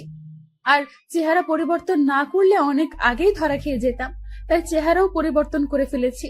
তবে হ্যাঁ, তোমার সাথে আমার আগে থেকেই চলাফেরা ছিল, কিন্তু আমি চাইনি কোনো রিস্ক নিতে। কারণ কারণ এসব করাকালীন যার সাথেই আমার চলাফেরা থাকবে সেই আমায় সন্দেহ করবে, তাই নিজেকে গুটিয়ে রেখেছিলাম। কিন্তু পরবর্তীতে আর পারলাম না, তোমার ভালোবাসায় আটকে গেলাম। হয়তো এটাই আমার সবচাইতে বড় দুর্বলতা হয়ে দাঁড়িয়েছে। দুর্বলতা না, এটাই তোমার কমজোরি ছিল। কারণ তুমি যে মাফিয়া গার্ল সেটা আমি বহু আগে থেকেই জেনে গেছি। কারণ তুমি নিজেই ভেবে দেখো, 1000বার চেষ্টা করে আইডি হ্যাক করতে পারলে না, কিন্তু পরে মিনিটের মধ্যে আইডি হ্যাক করে নিলে। সেটা কি করে সম্ভব? কারণ আমি নিজেই চেয়েছি তুমি আমার আইডি হ্যাক করো, আর আমি তোমার লোকেশন ট্র্যাক করি। যদিও তোমার লোকেশন আলাদা আলাদা কান্ট্রিতে দেখাচ্ছিল, কিন্তু একটা সময় ঠিকই বাংলাদেশের এক্স্যাক্টলি লোকেশন দেখিয়েছে। পরে তোমায় ধরে ফেললাম। তুমি অনেক ভয়ঙ্কর আকাশ। ভয়ঙ্কর না হলে কি কতটা দূর আসতে পারতাম না? কখনোই। ভয়ঙ্কর দেখেই এতটা দূর আসতে পারছি। তবে যাক, আমি অনেক খুশি যে আমি আগুনকে ভালোবেসেছি, যে মানুষকে আমি খুঁজছিলাম মনে প্রাণে আমার সাহায্য করার জন্য। কারণ আমি সবকিছু একা সামলাতে পারছিলাম না, তাই তোমার সাহায্যের দরকার ছিল আমার, কিন্তু কোথাও খুঁজে পাইনি। এখন পরিশেষে এসে দেখি সেই মানুষটাই আমার ভালোবাসার মানুষ। রামিসা, যা হয়েছে হয়েছে, আজকের পর আর কখনো ওসব করবে না।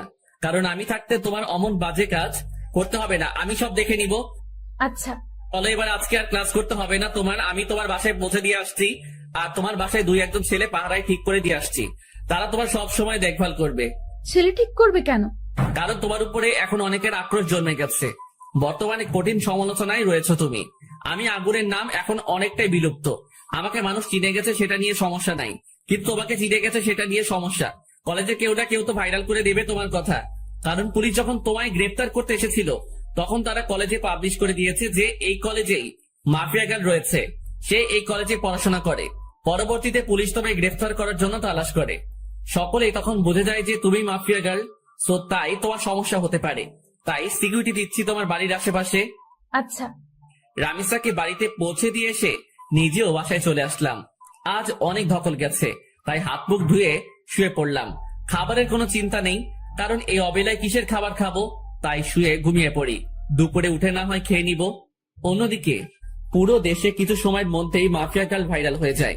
রাফিদের ছেলে পেলে তো মাফিয়া গার্লের উপরে চরম লেভেলের ক্ষোভ নিয়ে বসে আছে, বাট তারা মাফিয়া গার্লকে শেষ করে দিবে। তাছাড়া বিভিন্ন গ্যাংস্টাররাও মাফিয়া গার্লের পিছনে নামে, যে মাফিয়া গার্লকে তারা মেরে ফেলবে। কিন্তু তাদের একজনেরও কোনো আইডিয়া নেই যে মাফিয়া গার্লের সাপোর্টে কোনো রাওয়ান তার পিছনে দাঁড়িয়ে আছে। মাফিয়া গার্লকে মারা তো দূরের কথা, সেই কথা চিন্তা করলেও সাদা কাপড়ের কাপড়ে মুড়িয়ে যাবে সব কয়টা। এসবের কোনো ধারণাই নেই তাদের। সব কয়টা চামচিকা একসাথে বাঘের কাছে বন্দী হওয়ার প্ল্যান করছে। এদিকে হায়নাটা ঘুমাচ্ছে, ঘুম ভাঙলেই সব কয়টার মৃত্যু নিশ্চিত। ঘুম ভাঙলো দুপুর 3টায়। ঘুম থেকে উঠে দেখি হোটেল থেকে খাবার দিয়ে গেছে। উঠে হাত মুখ ধুয়ে খাবার খেয়ে নিলাম। খাবার শেষ করতে না করতেই ফোনটা বেজে উঠলো। ফোনটা রিসিভ করতেই ওপর পাশ থেকে কেউ একজন বলে উঠলো, আগুন ভাই, আমি এই ডিশনার এসপি এনামুল বলতেছি। হ্যাঁ বলেন। ভাই, মাফিয়া গার্লকে নিয়ে পুরো তোলপাড় উঠে গেছে সারা দেশে। প্রশাসনের সমস্ত কর্মকর্তারা মাফিয়া গার্লের উপরে ক্ষিপ্ত হয়ে গেছে। তাছাড়া উপর থেকে আদেশ এসেছে মাফিয়া গার্লকে অ্যারেস্ট করার জন্য, কিন্তু ডিপার্টমেন্ট আপনার ভয়ে কোনো কথা বলছে না, আর কেউ সাহস করতে পারছে না মাফিয়া গার্লকে অ্যারেস্ট করার। কারণ পুরো ডিপার্টমেন্টের কানে এই খবর পৌঁছে গেছে যে মাফিয়া গার্লের পিছনে আগুন দাঁড়িয়ে আছে। ভাই প্লিজ, মাফিয়া গার্লকে প্রশাসনের হাতে সঁপে দিন। স্যার, আমি একবার বলে দিয়েছি যে আমার রামিসার দিকে যে নজর দেবে তার চোখ আমি উপড়ে ফেলবো। সো রামিসাকে, আই মিন মাফিয়া গার্লকে, আমি সঁপে দিব না, কারণ সে আমার ভবিষ্যৎ স্ত্রী। প্লিজ স্যার, বুঝার ট্রাই করুন। মাফিয়া গার্লকে অ্যারেস্ট না করলে অনেক ঝুঁকির মুখে পড়তে হবে আমাদেরকে। সেটা আপনারা বুঝেন আপনাদেরটা, কিন্তু মাফিয়া গার্ল কখনো থানায় যাবে না। রাখলাম ফোন। তারপরে এইডি শোনালো, এসপির মুখের উপরে ফোন রেখে দিলাম। মেজাজ পুরো খারাপ হয়ে গেছে।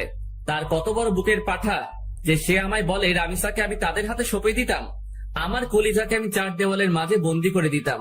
কত বড় সাহস তার! এখন যদি সে সামনে থাকতো, নির্ঘাত সে মারা পড়তো আমার হাতে। না, দেখি একটু রামিসার সাথে কথা বলি। রামিসাকে ফোন লাগালাম। হ্যাঁ কলিজা, বলো। কলিজা, খাওয়া দাওয়া করছো? হ্যাঁ, তুমি? হ্যাঁ, মাত্র খেয়ে উঠলাম। আচ্ছা, তোমার সেখানে কোনো সমস্যা হচ্ছে না তো? না, কোনো সমস্যা তো হচ্ছে না, কিন্তু বিশাল ভয় করছে আমার। আমার থেকে থেকে খালি এটাই মনে হচ্ছে যে আমি তোমায় হারিয়ে ফেলবো। আরে পাগলি মেয়ে, ভয় পাই না। আমি আকাশ যতদিন বেঁচে আছি ততদিন আমার থেকে তোমাকে কেউ আলাদা করতে পারবে না। I love you Akash. Love you too Babun. আচ্ছা বাবু, কাল কলেজে আসলে কথা বলবো। আচ্ছা। তারপর ফোনটা রেখে দিয়ে আবারও শুয়ে পড়লাম। অন্যদিকে রাফিদের ছেলেপেলেরা আরো অনেক টিমের ছেলেপেলেরা একজোট হয়েছে মাফিয়া গার্লকে মারার জন্য। আগামীকাল তারা কলেজ থেকে গিয়ে মাফিয়া গার্লকে তুলে আনবে। সেই খবর কি করে যেন আকাশের কানে পৌঁছে যায়। ওকে, ঠিক আছে, কাল তোদের খেলা আমিও দেখব। বাপ দাদা না চিনে আবলামি করার ফল কালকে তোরা সব কয়জন পাবি। আমার রামিসার দিকে কুনজর দেওয়া আমি বের করে ফেলবো। যত ভালো থাকতে চাই ততই তোরা আমাকে আরো হিংস্র বানিয়ে দিস। কাল তোরা সত্যি আকাশ মাহমুদ ওরফে আগুন তার আসল রূপ দেখতে পাবি। কাল তোদের সব কয়টাকে এমন মাইন্ড মারবো, কবরস্থান পর্যন্ত তোদের লাশ গোছে নিবে না। তোদের ভয়াবহ লাশ দেখে কবরের মাটি পর্যন্ত কান্না শুরু করবে। খালি আগামীকালটা হোক। এইভাবে রাত কেটে গেল। নিলয়কে আমি ফোন করে যা বলার বলে দিয়েছি। সকালবেলায় ঘুম থেকে উঠে রামিসার বাসায় চলে গেলাম। সেই বাড়িতে একাই থাকে, তার মা হয়তো অন্য কোথাও থাকে। সেসব নিয়ে কখনো জিজ্ঞেস করিনি আমি। তারপর রামিসাকে নিয়ে সোজা কলেজে চলে আসলাম। কলেজে এসে ক্লাস করছিলাম, তখনই বাহির থেকে ভাঙচুরের শব্দ কানে আসলো। বাহিরে অনেক ছেলেপেলে মিলে ভাঙচুর শুরু করেছে আর চেঁচিয়ে চেঁচিয়ে বলছে, মাফিয়া গার্ড, তুই নিজেকে তাড়াতাড়ি আমাদের হাতে সঁপে দে, না হয় আজ এই কলেজে মাঠ মর্গে পরিণত হবে। একটার পর একটা লাশ খালি ফেলবো আজ। আকাশ, এখন কি করব আমি? আজ তো আমার আর রক্ষা নাই। অনেক ছেলেপেলে মিলে আমায় মারতে এসেছে। বলে যা, আমি কি তোমায় হারিয়ে ফেলবো? রামিসা, কিচ্ছু হবে না। তুমি ক্লাস থেকে হয়ে তাদের সামনে যাও, আমি পিছনে পিছনে আসছি। তোমার ভয়ের কোনো কারণ নেই, আমি তোমার সাথে আছি, মাথায় রেখো। আচ্ছা। রামিসা ক্লাসরুম থেকে বের হয়ে ছেলেপেলের সামনে যায়। এদিকে পুরো কলেজের সমস্ত ছেলেপেলে ভয়ে চুপসে আছে। রামিসা ক্লাসরুম থেকে বের হতেই ছেলেপেলে রামিসার দিকে তেড়ে ফুরে আসে তাকে মারার জন্য। ঠিক তখনই আকাশ গিয়ে রামিসার সামনে দাঁড়ায়। এই তুই কে রে? সর তুই মাফিয়া গালের সামনে থেকে। এই মাফিয়া গাল রাফিদ ভাইকে মেরেছে, এই মেয়ের নিস্তার নাই। এই মেয়েকে আজ আমরা জমের বাড়ি পৌঁছে দিব। কি তোদের জীবনের মায়া নাই মনে হয়? তোরা কি সত্যি জেনে শুনে মাফিয়া গার্লকে মারতে এসেছিস? এই সামরা বক বক না করে মাফিয়া গালের সামনে থেকে সর, না হয় তোর খেলো খতম করে দিব। হাসাইলি ভাই, তোরা তাহলে সত্যি না জেনে এসেছিস যে মাফিয়া গার্লের সাথে কে দাঁড়িয়ে আছে? ভাই শোন, নিজের জীবনকে ভালোবাসলে দৌড়ে পালা এখান থেকে তাড়াতাড়ি, না হয় খোদার কসম দুনিয়ার মুখ আর দেখবি না তোরা। এই কে রে তুই? হ্যাঁ, এত বড় লেকচার কাদের সামনে দিচ্ছিস তুই? হ্যাঁ, একবার তাকে দেখতো কত ছেলে পেলে আমরা। এই বেটা শোন, আগুন কোনো ছেলেপেলেদের গুনে না। সে একা কয়েকটাকে একা গিলে খেতে পারে। ছেলেটা আকাশের মুখে আগুনের নাম শুনে থতমত খেয়ে যায়। সে ভয়ে পিছু কয়েক কদম পিছনে সরে যায়। দেখ, তোর নাম বহু শুনেছি, কিন্তু সেই সময় পুরনো হয়ে গেছে। তোকে আর কেউ ভয় পায় না এখন। লোকে পেতে পারে কিন্তু আমরা পাই না। দেখ, কত ছেলে পেলে আমাদের, সব কয়টা মিলে তোর ওপরে ঝাঁপিয়ে পড়লে তুই আমাদের কিছুই করতে পারবি না। হ্যাঁ, ঠিক বলেছিস যে আমি তোদের সব কয়টার সাথে একা পারবো না, কিন্তু আমি তো একা না। একবার আশেপাশে চোখ পাকিয়ে দেখতো ভালো করে। ছেলেটা তার চারপাশে দেখে ভয় কাঁপতে কাঁপতে মাটির মধ্যে বসে পড়ে, কারণ তারা মাত্র কয়েক শতাধিক ছেলে পেলে।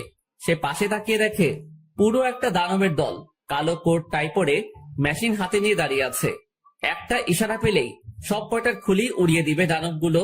ভাই, আমাদের মাফ করে দেন, আমাদের ভুল হয়ে গেছে, আর কোনোদিন এমন ভুল আর করব না। কিরে, হাওয়া ছুটে গেল এত তাড়াতাড়ি? ভাই সত্যিই আমাদের ভুল হয়ে গেছে, আমরা এমন ভুল দ্বিতীয়বার আর কোনোদিন করব না। তোদের কোনো মাপ নেই। তোরা আমার কলিজাকে মারতে এসেছিস, তোদের তো মরতে হবে। আগুন ভাই, আপনার কাজ হতে জোর করে ভিক্ষা চাইছি, আর কোনোদিন এমন ভুল করব না। একটা বারের মতন সুযোগ দেন আমাদের, আর কোনোদিন এমন ভুল করা তো দূরের কথা, মাফিয়া গালের দিকে চোখ তুলেও তাকাবো না। ঠিক আছে তো, হ্যাঁ ভাই।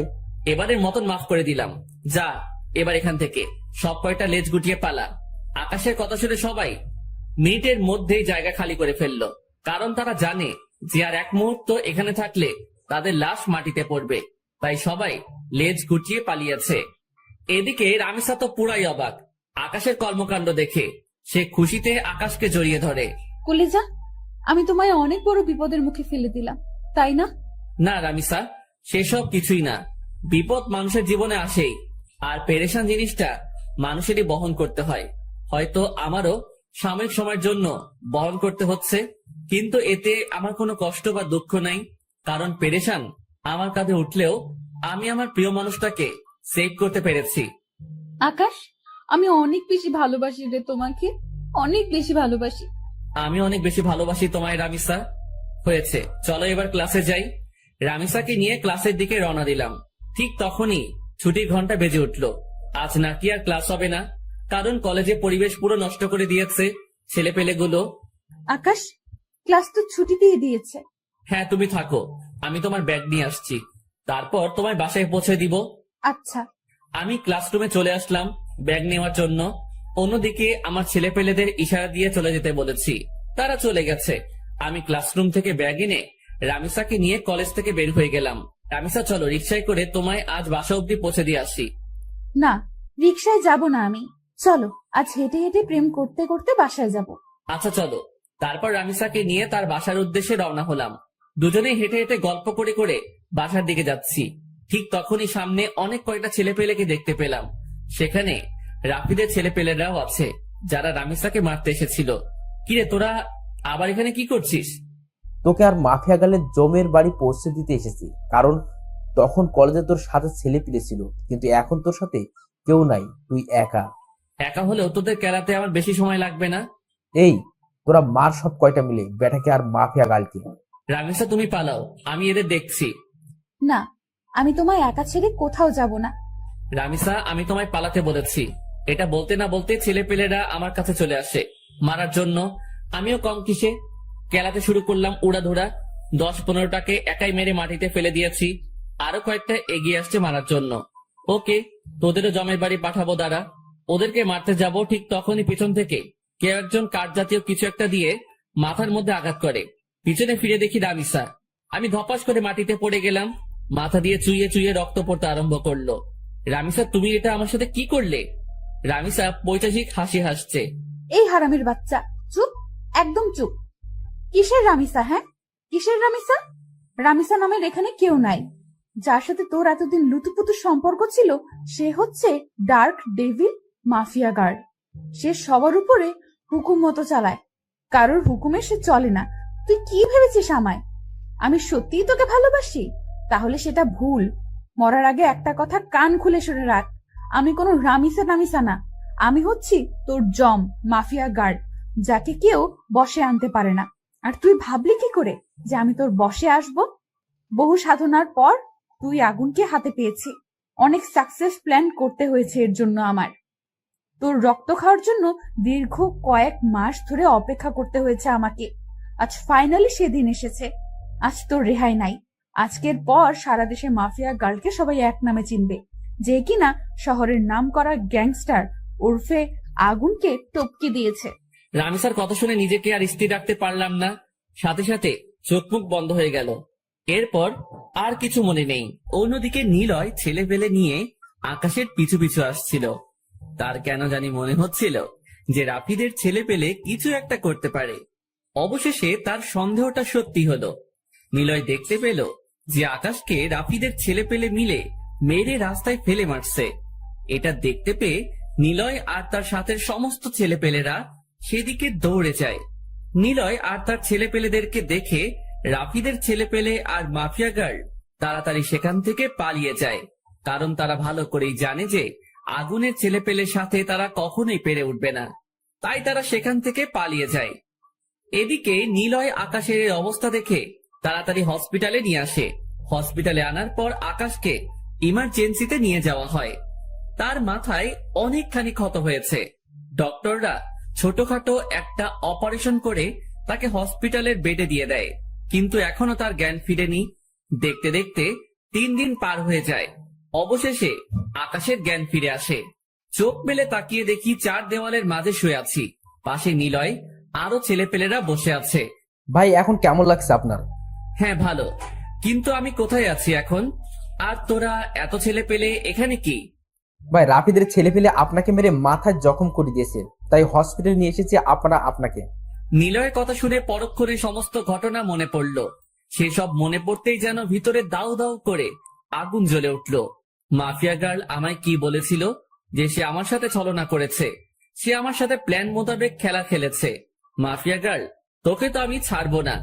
ভাই রামিসা ভাবির তো কোনো খোঁজ পেলাম না, উনি কোথায়? নিলয়, সে কোনো নামিসা জামিসা না, সে আসলে মাফিয়া গার্ল, যে কিনা আমার সাথে প্ল্যান করে ফেক রিলেশনে জড়িয়েছে। যার আসল মার্ক সাদ এই ছিল, আমাকে শেষ করা। সে আমায় শেষ করে নিজের নাম সারা দেশে ছড়িয়ে দিতে চায় সে। তাই সে আমার সাথে শুরু থেকে এমন খেল খেলেছে। কি ভাই আপনি এসব কি বলছেন? আমার তো বিশ্বাসই হচ্ছে না। নিলয়, এটাই সত্যি। তুই জানিস রাফিদের ছেলেপেলের গায়ে এতটা শক্তি ছিল না যে তারা আমায় মারবে। তারা যখন আমার পথ আটকায় তখন রামিসাকে সেভ করে আমি তাদের সাথে লড়াই করতে শুরু করি, কিন্তু পরিশেষে আপন মানুষই পেটে ছুরি ঢুকিয়ে দিল। না, হয়তোবা আগুনের গায়ে হাত দিবে এমন বুকেট পাটা কারোর হয় নাই। সে ভালো করে জানতো যে আগুনের গায়ে হাত দেওয়া এতটা সহজ না। তাই সে আপন হওয়ার ভান করে সম্পর্ক করেছে, আর পরিশেষে সেই কলিজায় আঘাত করেছে। ভাই সত্যি বললাম, আমরা বিশ্বাস করতেই কষ্ট হচ্ছে সব কথা, কারণ সামনে এত মায়া এত ভালোবাসা দেখিয়ে ভিতরে হারামিপনা পুষলো কি করে? নিলয়, মানুষ পারে না এমন কোনো কিছু নাই।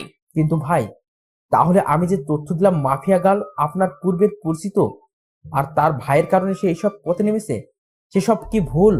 জানি না সেসব ভুল কি সঠিক, তবে এটা বলবো যে ঈশিতা কোনোদিন আমার সাথে এমন ধারা খেলা খেলতে পারতো না, কারণ সে আমার খুব ক্লোজ ছিল। এর ভিতরে হয়তো অন্য কোনো রহস্য লুকিয়ে আছে। তুই ভালো করে খবর নিয়ে এটার। আচ্ছা ভাই, আমি এবার পাক্কা খবর এনে আপনার হাতে দিব। ওকে ঠিক আছে, তা না হয় দিস, কিন্তু এখন আমাকে হসপিটাল থেকে ডিসচার্জ করার ব্যবস্থা কর। ভাই প্লিজ, আপনি 2-1 দিন হসপিটালে থাকেন, আপনার অবস্থা বেশি একটা ভালো না। ডক্টরও বলেছে আপনাকে যেন আমরা 2-1 দিন হসপিটালে রাখি। আচ্ছা ঠিক আছে, আমি হসপিটালে আছি, আর তুই গিয়ে মাফিয়া গার্লের খোঁজ লাগা। ওকে ভাই। নিলয় হসপিটাল থেকে চলে গেল। আমি হসপিটালেই রয়ে গেলাম, কারণ সত্যি মাথায় ক্ষতটা কড়াভাবে লেগেছে। নিলয় যাওয়ার আগে হসপিটালে ছেলে পেলে রেখে গেছে, যাতে করে আমার কোনো ধরনের সমস্যা না হয়। এদিকে শামীম আমার খবর পেয়ে হসপিটালে ছুটে আসে। কি রে, এখন কেমন লাগছে তোর? হ্যাঁ রে, আগের চেয়ে সুস্থতা অনুভব করছি। যাক, শুক্রিয়া আল্লাহর কাছে। কিন্তু আকাশ, তুই আমাকে তোর আসল পরিচয় বলিস নাই কেন? শামীম, সব জায়গায় সবকিছু বলতে হয় না, আর তাছাড়া তুই না, শুধু ভালো ভালো মানুষরাই আমার পরিচয় জানে না। তাই বলে আমাকেও বলবি না? সরি রে, আসলে নিজেকে হায়না পরিচয় দিতে ভালো লাগে না, তাই বলিনি তোকে। হয়েছে, থাক। কিন্তু রামিসা তোর সাথে এমনটা কেন করলো? আর রামিসাই নাকি মাফিয়া গার্ল? সে আমায় মেরে নিজের নাম সরাতে চেয়েছে মানুষের কাছে, তাই সে আমার সাথে ভালোবাসার নাটক করে পেটে ছুরি মেরেছে। আর সেই মাফিয়া গার্ল কিন্তু সে রামিসা না, সে আমার সাথে ফেক আইডেন্টিটি নিয়ে চলাফেরা করেছে। বাপ রে বাপ, কি খতরনাক মেয়ে রে বাবা। কিন্তু আমি একটা কথা বড়াই করে বলতে পারি, আগুনের সাথে পাঙ্গা নিয়ে সে নিজের কাল ডেকে নিয়েছে। সে হয়তো ভুলে গেছে আগুন কে, আর সে কত বড় মাফিয়া ছিল। সে শুধু কাল না, তার জীবনের সবচাইতে বড় ভুলটা করে ফেলেছে। তাকে যদি একবার হাতের সামনে পাই তাহলে সেদিনই তার শেষ দিন হবে। সে আমার ভালোবাসা দেখেছে, কিন্তু হিংস্রতা এখনো দেখেনি, সেটাও এবার দেখতে পাবে সে। আচ্ছা শোন, আমি এখন বাসায় যাচ্ছি, রাতের বেলায় এখানে এসে থাকবো আমি। না, তোর আর কষ্ট করে আসতে হবে না, আমার ছেলেপেলেরা আছে। আকাশ, তুই কি আমার বন্ধুত্বের দায়িত্ব থেকে হাঁটাতে চাইছিস? আরে না রে পাগল, সেটা না। এত ছেলেপেলে থাকতে তুই রাতে কষ্ট করে হসপিটালে থাকবি কেন? আমি থাকবো তো থাকবোই। সো রাতে আমি আসছি হসপিটালে। আচ্ছা ঠিক আছে। তারপর শামীম চলে গেল। এদিকে আমি শুয়ে বসে সময় কাটাচ্ছি। তৎক্ষণাৎ মনে পড়ল মাকে বলেছিলাম যে গত সপ্তাহে বাড়ি যাব আমি। ধ্যাত, কি করে বসলাম আমি। এই অবস্থায় বাড়ি গেলে মা আরো পাগলামো করবে। কিন্তু কি করব, কথা যে দিয়ে ফেলেছি। না, আমি কাল বাড়ি যাব। এভাবে সারাদিন কেটে গেল। রাতের বেলায় শামীম এসে হসপিটালে থাকলো। পরের দিন সকালবেলায় ডক্টর এসে চেক আপ করে বলে গেল আরো একদিন হসপিটালে থাকতে। কিন্তু আমি তো আর থাকবো না, হসপিটালে আমার দম আটকে আসছে। ডক্টর থেকে বলে করে রিলিজ করিয়ে নিয়ে বাড়ির উদ্দেশ্যে রওনা হলাম। ছেলেপেলেরা বাড়ি পর্যন্ত পৌঁছে দিয়ে গেল আমায়, আর শামীম সে তার বাড়িতে চলে গিয়েছে। বাড়ি পৌঁছাতেই আম্মু এসে আমায় ঝাপটে জড়িয়ে ধরে কান্না শুরু করে দিল। বাবা তুই এসেছিস? আজ কতদিন পর তোকে দেখছি, কিন্তু তোর মাথায় ব্যান্ডেজ কেন? কি হয়েছে তোর? মা, একটু চোট পেয়েছি। কি করে চোট পেলি তুই? হ্যাঁ, আবার কোনো মারামারি করেছিস তুই? না আম্মু, গাড়ির সাথে ধাক্কা খেয়ে এমনটা হয়েছে। সাবধানে চলাফেরা করতে পারিস না তুই? হ্যাঁ, এখানে কি তোকে বলে কয়ে সতর্ক করতে হবে? মা, আচমকা গাড়ি এসে ধাক্কা দিয়েছে, তো এতে আমি কি করব বলো? শয়তান ড্রাইভার আমার ছেলেকেই চোখে পড়েছে, তার ধাক্কা মারার জন্য একবার খালি হাতের সামনে পাই, ঠাটিয়ে লাগিয়ে দিব কয়েকটা। মা প্লিজ, তুমি শান্ত হও। আজ কতদিন পর তোমার কাছে পেয়েছি, এখনো যদি এমন রাগারাগি করো তাহলে কেমন দেখায়? তো খচ্চর বেটা আমার ছেলেকে মারলো কেন? ওর কি চোখ নাই? আরে মা, ভুল করে মেরে দিয়েছে, প্লিজ তুমি শান্ত হও। যা, শান্ত হলাম। এবার গিয়ে ফ্রেশ হয়ে আয়, তোর বাবাও অফিস থেকে ফিরেছে হয়তো, তারপর একসাথে সবাই মিলে খেয়ে নিব। আচ্ছা, কিন্তু তাহিয়া কই? তাহিয়া আমার ছোট বোনের নাম। উপরের রুমে আছে হয়তো। আচ্ছা, তারপর ফ্রেশ হয়ে উপরে চলে গেলাম। উপরে গিয়ে দেখি তাহিয়া ফোনে কি যেন করছিল। সে আমায় দেখতে পেয়ে দৌড়ে এসে আমায় জড়িয়ে ধরলো। এই কুত্তা হারামি, তোর এতদিন পর বাড়ি ফেরার সময় হয়েছে তাই না? একদম ভুলেই গেছিস তুই আমাকে। আগের মতো আর ভালোবাসিস না তুই। আরে পাগল, পড়ালেখা নিয়ে খুব চাপে থাকি রে, তাই তেমন একটা খোঁজ খবর নেওয়া হয় না কারোর। পড়ালেখা তো তুই একাই করিস, আর আমরা তো ঘোড়ার ঘাস কাটি। আরে, স্কুলের পড়া আর কলেজের পড়ার কত ডিস্টেন্স তুই জানিস? হ্যাঁ, কত মেহনত করতে হয় আমাদের পড়ালেখা নিয়ে। হয়েছে, থাক, আর লেকচার দিস না। সো কতদিন থাকবা তাই বলো? আছে কিছুদিন। হ্যাঁ, তাহলে বেশ মজা হবে। কিন্তু ভাইয়া, তোর মাথায় কি হয়েছে রে? গাড়ির সাথে ধাক্কা খেয়ে মাথায় একটু চোট পেয়েছি। এত বড় দামড়া পাঠা, সে এখনো দেখে শুনে চলতে জানে না। ছি, কি শরম। একদম মাইন্ড লাগাবো তাহিয়া তোকে। সত্যি বললেই সবাই খালি মারতে চায়। তোকে যে কি বলবো ভেবে পাই না। আচ্ছা চল নিচে চল, আব্বু আসার সময় হয়েছে। তারপর সবাই মিলে খেতে বসবো। তারপর ভাই বোন দুজনেই নিচে চলে গেলাম। একটু পর আব্বু আসলো। আব্বুরও একই প্রশ্ন যে আমার মাথায় কি করে চোট লেগেছে। আব্বুকে বলতে যাবো, তার আগেই আম্মু আব্বুকে বলে দিয়েছে। তোমার ছেলেকে এক বদমাইশ ড্রাইভার মেরে দিয়েছে, তাই সে মাথায় চোট পেয়েছে। দেখে শুনে চললেই তো পারিস। কি যে বলবো ভেবে পাই না।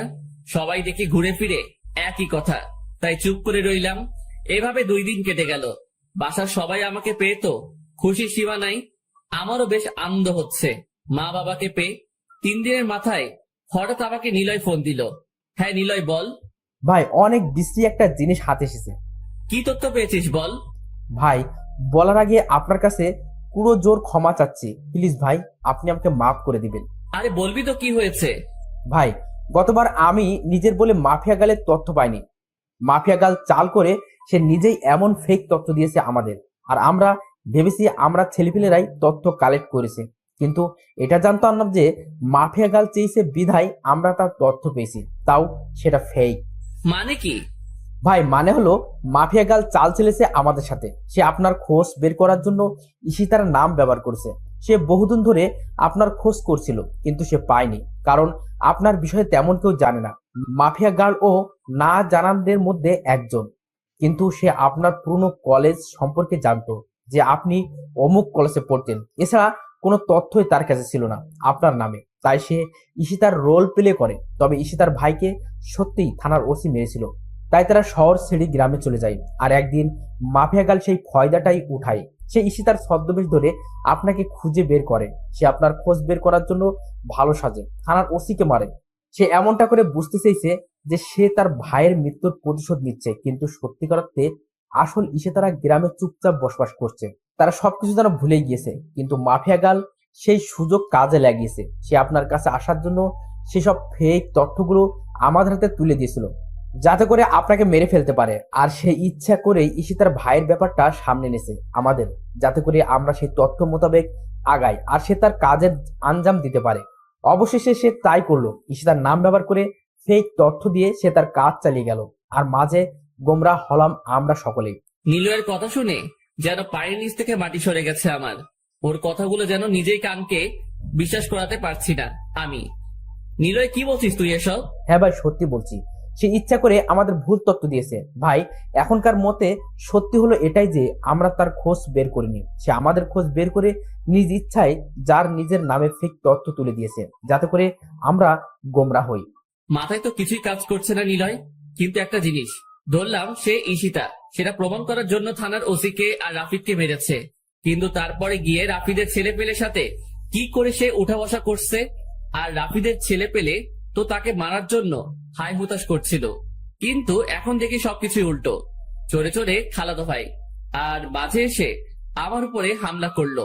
ভাই, রাফিদের ছেলেপিলে আমরা মাফিয়া গাল একজোট হওয়ার পিছনেও হয়তো ভয়ঙ্কর কোনো রাজ লুকিয়ে আছে, কারণ মাফিয়া গালের জন্য কোনো কিছুই অসম্ভব না। এখন সে যদি আপনার মতো মানুষের সাথে ছলনা করতে পারে, তাহলে রাফিদের ছেলেপিলে আর কি। আচ্ছা নিলয়, ফোন রাখলাম। আমার মাথায় আর কিছু কাজ করছে না।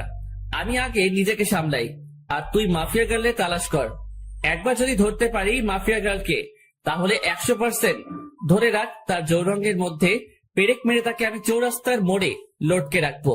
আচ্ছা ভাই, আমি তালাশ করছি মাফিয়া গালের। আমি আমার বেস্ট লাগিয়ে দিব মাফিয়া গালকে খুঁজে বের করার জন্য। নিলয়ের সাথে কথা শেষ করে চুপচাপ খাটের উপরে বসে আছি। বসে বসে সব কিছুর হিসেব মিলাচ্ছি। অন্যদিকে মাফিয়া গার্ল তার আড্ডায় বসে পৈশাসিক হাসি হাসছে। আগুন, তোর কলিজায় বসে যদি তোর মাথায় বাড়ি দিতে পারি, তাহলে তুই শিওর থাক যে আগামীবার বাড়িটা একদম বারবার জায়গায় দিব, আর তুই তৎক্ষণাৎ দুনিয়া ছেড়ে পালাবি। মাফিয়া গার্ল এত বড় খেলা খেললো, আমরা সাথে ঈশিতার নাম নিয়ে। না, ওর একটা কিছু করতেই হবে। ওর জন্য নিজে একটা ফাঁদ পেতে রাখবো। এবার দেখবো মাফিয়া গার্ল তুই পালিয়ে যাস কোথায়। আগুন নিয়ে খেলা করার ফল তুই পাবি এবার। কিন্তু আরেকটা জিনিস মাথার মধ্যে ঘুরপাক খাচ্ছে, যে ঈশিতা কোথায় আছে। আর তার নাম নিয়ে মাফিয়া গার্ল আমার সাথে এত বড় খেলা করে ফেললো, কিন্তু আমি বুঝতেও পারিনি। না, একবার ঈশিতার সাথে দেখা করা দরকার। ঈশিতাকে মনে জায়গা দিয়ে যখন এত বড় বিপদের মুখে পড়েছি আমি, তাহলে ঈশিতাকে বিয়ে করবো এবার। কারণ মনে তো ঈশিতার অস্তিত্ব ছিল, মাফিয়া গালের কোনো অস্তিত্ব ছিল না। সো তাকে নিয়ে ভবিষ্যৎ প্ল্যান করব আমি। এসব নিয়ে ভাবছিলাম, তখনই ফোনটা বেজে উঠলো। ফোনটা হাতে নিয়ে নাম্বার চেক করলাম। নাম্বার চেক করতেই ভিতরটা ধুপ করে মোচড় মেরে উঠলো, কারণ নাম্বারটা আন্ডারওয়ার্ল্ডের একজন বড় মাফিয়ার নাম্বার। সে হঠাৎ আমায় ফোন দিল কেন? না, একবার কথা বলেই দেখি। তারপর ফোনটা রিসিভ করলাম। ফোন রিসিভ করার পর সে আমায় যা বলল, তা শুনে আর জায়গার মধ্যে স্থির থাকতে পারলাম না। ধপাস করে খাটের উপরে বসে পড়লাম। এসব শুনবার জন্য যেন আমি মোটেও প্রস্তুত ছিলাম না। ও আল্লাহ, এ তো দেখি আমার অগোচরে সব মাফিয়াদের খেলা। আগুন ভাই, আপনি একটু সাবধানে থাকবেন, কারণ সমস্ত মাফিয়ারা আপনার পিছনে উঠে পড়ে লেগেছে। সবাই চায় আপনাকে মেরে মাটিতে মিশিয়ে দিতে। তবে আমি আপনার ক্ষমতা সম্পর্কে জানি, কিন্তু তারপরেও হয়তো একবার আপনি পেরে উঠবেন না, কারণ আপনার বিপরীতে অনেক কয়েকজন দাঁড়িয়ে গেছে। সবাই চায় বাংলার মাটিতে হুকুমত চালাতে, তাই মাফিয়া গার্ড নামক ভয়ঙ্কর হাইনাটাকে আপনার জন্য ঠিক করেছে। রেদন ভাই, আগুন কত বড় খেলোয়াড় সেটা হয়তো আপনি ভুলে গেছেন। ভাই, তা আমি ভুলিনি, কিন্তু মাফিয়া গার্ড ও কম না, সে অনেক শক্তিশালী। সে এত ক্ষমতার অধিকারী যে আন্ডারওয়ার্ল্ডের তার নাম নিয়ে চর্চা হয়। আর মাফিয়া গার্ড আপনার চাইতেও কোনো অংশে কম না। উদাহরণস্বরূপ দেখেন, রাফিদকেও উপর থেকে নেতা বানিয়ে দেওয়া হয়েছিল, যাতে করে সে আপনার খোঁজ খবর অনিশ্চিত মিটিয়ে দেয়। কিন্তু সে পারেনি, তাই সে রাফিদকেও মেরে ফেলে, আর তারপর সে নিজের কাজ নিজে যায়। ভাই, আপনি প্লিজ একটু সাবধানে থাকবেন। আমার দায়িত্ব ছিল আপনাকে জানিয়ে দেওয়া, তাই আপনাকে জানিয়ে দিচ্ছি। কারণ আপনার কারণে দুনিয়ায় বেঁচে আছি এখনো আমি, তাই দায়িত্ববোধ থেকে আপনাকে জানিয়েছি। আর হ্যাঁ ভাই, একটা কথা, মাফিয়া গার্লদের সাপোর্ট আন্ডারওয়ার্ল্ডের অনেকেই আছে, তারা সবাই মাফিয়া গার্লদের পক্ষে। সো ভাই, আপনার হয়তো তাদের সাথে একা ফাইট করা সম্ভব হবে না। সো প্লিজ নিজেকে গুটিয়ে ফেলুন, না হয় মৃত্যুর মুখে পড়তে হবে ভাই আপনাকে। রেদওয়ান ভাই, আপনাকে বেশি কিছু বলার নাই, তবে একটা কথা কান খুলে শুনে রাখুন। আমি সেই আগুন, যে আগুন কারোর পরোয়া করি না। আমি সেই আগুন, যে আগুন একাই নিজের বলে অনেক কয়টা গ্যাংস্টারকে শেষ করেছি। আমি সেই আগুন, যে আগুনের পরামর্শ মতে আন্ডারওয়ার্ল্ডের অনেক কয়টা ডন চলে। আমি সবকিছু ছেড়ে দিয়েছি বলে এটা না যে আমি ভয় পেয়ে যাব। আজকের পর আগুনের দ্বিতীয় রূপ দেখতে পাবেন সবাই। সব কয়টাকে যদি মাটির নিচে জীবিত পুঁতে না দেই, তাহলে আমার নামও আগুন না। সো রাখলাম এখন ফোন। তারপর ফোন কেটে দিয়ে চুপচাপ বসে রয়েছি। ভিতরে পুরো আগুন জ্বলছে দাউ দাউ করে। মাফিয়া গার্ল, খোদার কসম, একবার যদি তোকে চোখের সামনে পাই, তুই ধরে নে সেদিনই তোর শেষ দিন। এবার আমার বুঝে আসছে সবকিছু, যে মাফিয়া গার্ল রাফিদকে মারার পরেও তার ছেলে পেলে নিয়ে কিভাবে কাজ করছে। তোরা সব কয়টা রেডি থাক, নিজের কাল ডেকে এনেছিস তোরা। তোদের ঘাড়ের রগ আমি ছিঁড়ে ফেলবো। শরীর ভরা রাগ দিয়ে ওয়াশরুমে চলে গেলাম। তারপর হালকা পানি ছিটা দিয়ে মুখে বের হয়ে আসলাম। মাথাটা পিনপিন করে ব্যথা করছে এখনো। মাথা ব্যথা নিয়েই নিতে চলে গেলাম। তারপর সবাই মিলে খেয়ে দিয়ে আবার উপরের রুমে চলে আসলাম। এভাবে কেটে গেল আরো 2-1টা দিন। একদিন রাতের বেলায় সিদ্ধান্ত নিলাম যে আগামীকাল চলে যাব। মা বাবা সকলকে জানিয়ে দিলাম যে আগামীকাল আমি চলে যাব। বাবা, আর কয়েকদিন থেকে গেলে হতো না? মা, আমার ক্লাস চলছে, তাও আমি অনেক কয়টা দিন এসে বাড়ি থেকে বেরিয়ে গেলাম। এখন আমার যেতে হবে। কিছুদিন পর না হয় আবার আসবো। আচ্ছা, ঠিক আছে। পরের দিন সকালবেলা ঘুম থেকে উঠে রেডি হয়ে নাস্তা করে নিলাম। তারপর শহরের উদ্দেশ্যে রওনা হলাম। শহরে পৌঁছে শামীমকে ফোন দিয়ে বাসায় আসতে বললাম। সে বাসায় চলে আসলো। কি করে এত লম্বা সফর, বাপরে! আরে, বহুদিন পর বাড়ি গিয়েছি, তাই এতদিন থাকলাম, না হয়তো বা মা বাবার মন খারাপ হবে। ও আচ্ছা, কিন্তু আকাশ, এখন তুই কি করবি? রামিসা তো তোকে ধোকা দিল, তোর ভালোবাসা নিয়ে খেলা করে তোকে ছুরি ফেলে দিল। শামীম, সে তার মরণ ডেকে এনেছে। এতদিন তাকে শুধু ভালোবেসেছি, কিন্তু এবার সে আমার ঘৃণা দেখবে। রামিসাকে এমন বিভৎস ভাবে মারবো যে তুই দেখলেও তোর বুক কেঁপে উঠবে। আচ্ছা, তা না হয় মারবি, কিন্তু আমি বলছি যে তুই নিজেকে নিয়ে সিরিয়াস হ। মানে বুঝলাম না। আমি বলছি কি, তুই একটা বিয়ে করে ফেল। রামিসা তো তোকে ধোকা দিল, সো তুই চাইলে আমার ছোট বোনকে বিয়ে করতে পারিস। আরে না রে শামীম, আমি এখনো ওসব কিছু নিয়ে ভাবিনি। আর ভবিষ্যতে ভাবলেও ঈশিতাকে নিয়ে ভাববো, কারণ রামিসাকে আমি ঈশিতা ভেবে ভালোবেসেছি। সো ঈশিতাকেই আমি বিয়ে করলে। আচ্ছা ঠিক আছে, তুই যাকেই বিয়ে করিস কর, কিন্তু জলদি কর, কারণ মানুষ ধোকা খাওয়ার পর ডিপ্রেশনে চলে যায়। আরে পাগল, তুই আমাকে নিয়ে ওসব চিন্তা করিস না, কারণ আমি ডিপ্রেশনে যাওয়ার মতন ছেলে না। সো কোনো চাপ নেই। আর যে আমার ধোকা দিয়েছে তার 12টা তো আমি বাজাবই। আচ্ছা তাহলে ঠিক আছে। হ্যাঁ আচ্ছা শোন, তোকে আমি যে জন্য ফোন করে আসতে বললাম তার কারণ হলো, তোকে আমার সাথে একটা জায়গায় যেতে হবে। কোথায় যাব? ঈশিতার বাড়িতে। সেখানে গিয়ে ঈশিতার মায়ের সাথে কথা বলবো। আচ্ছা ঠিক আছে। তাহলে বিকালে রেডি হয়ে থাকিস।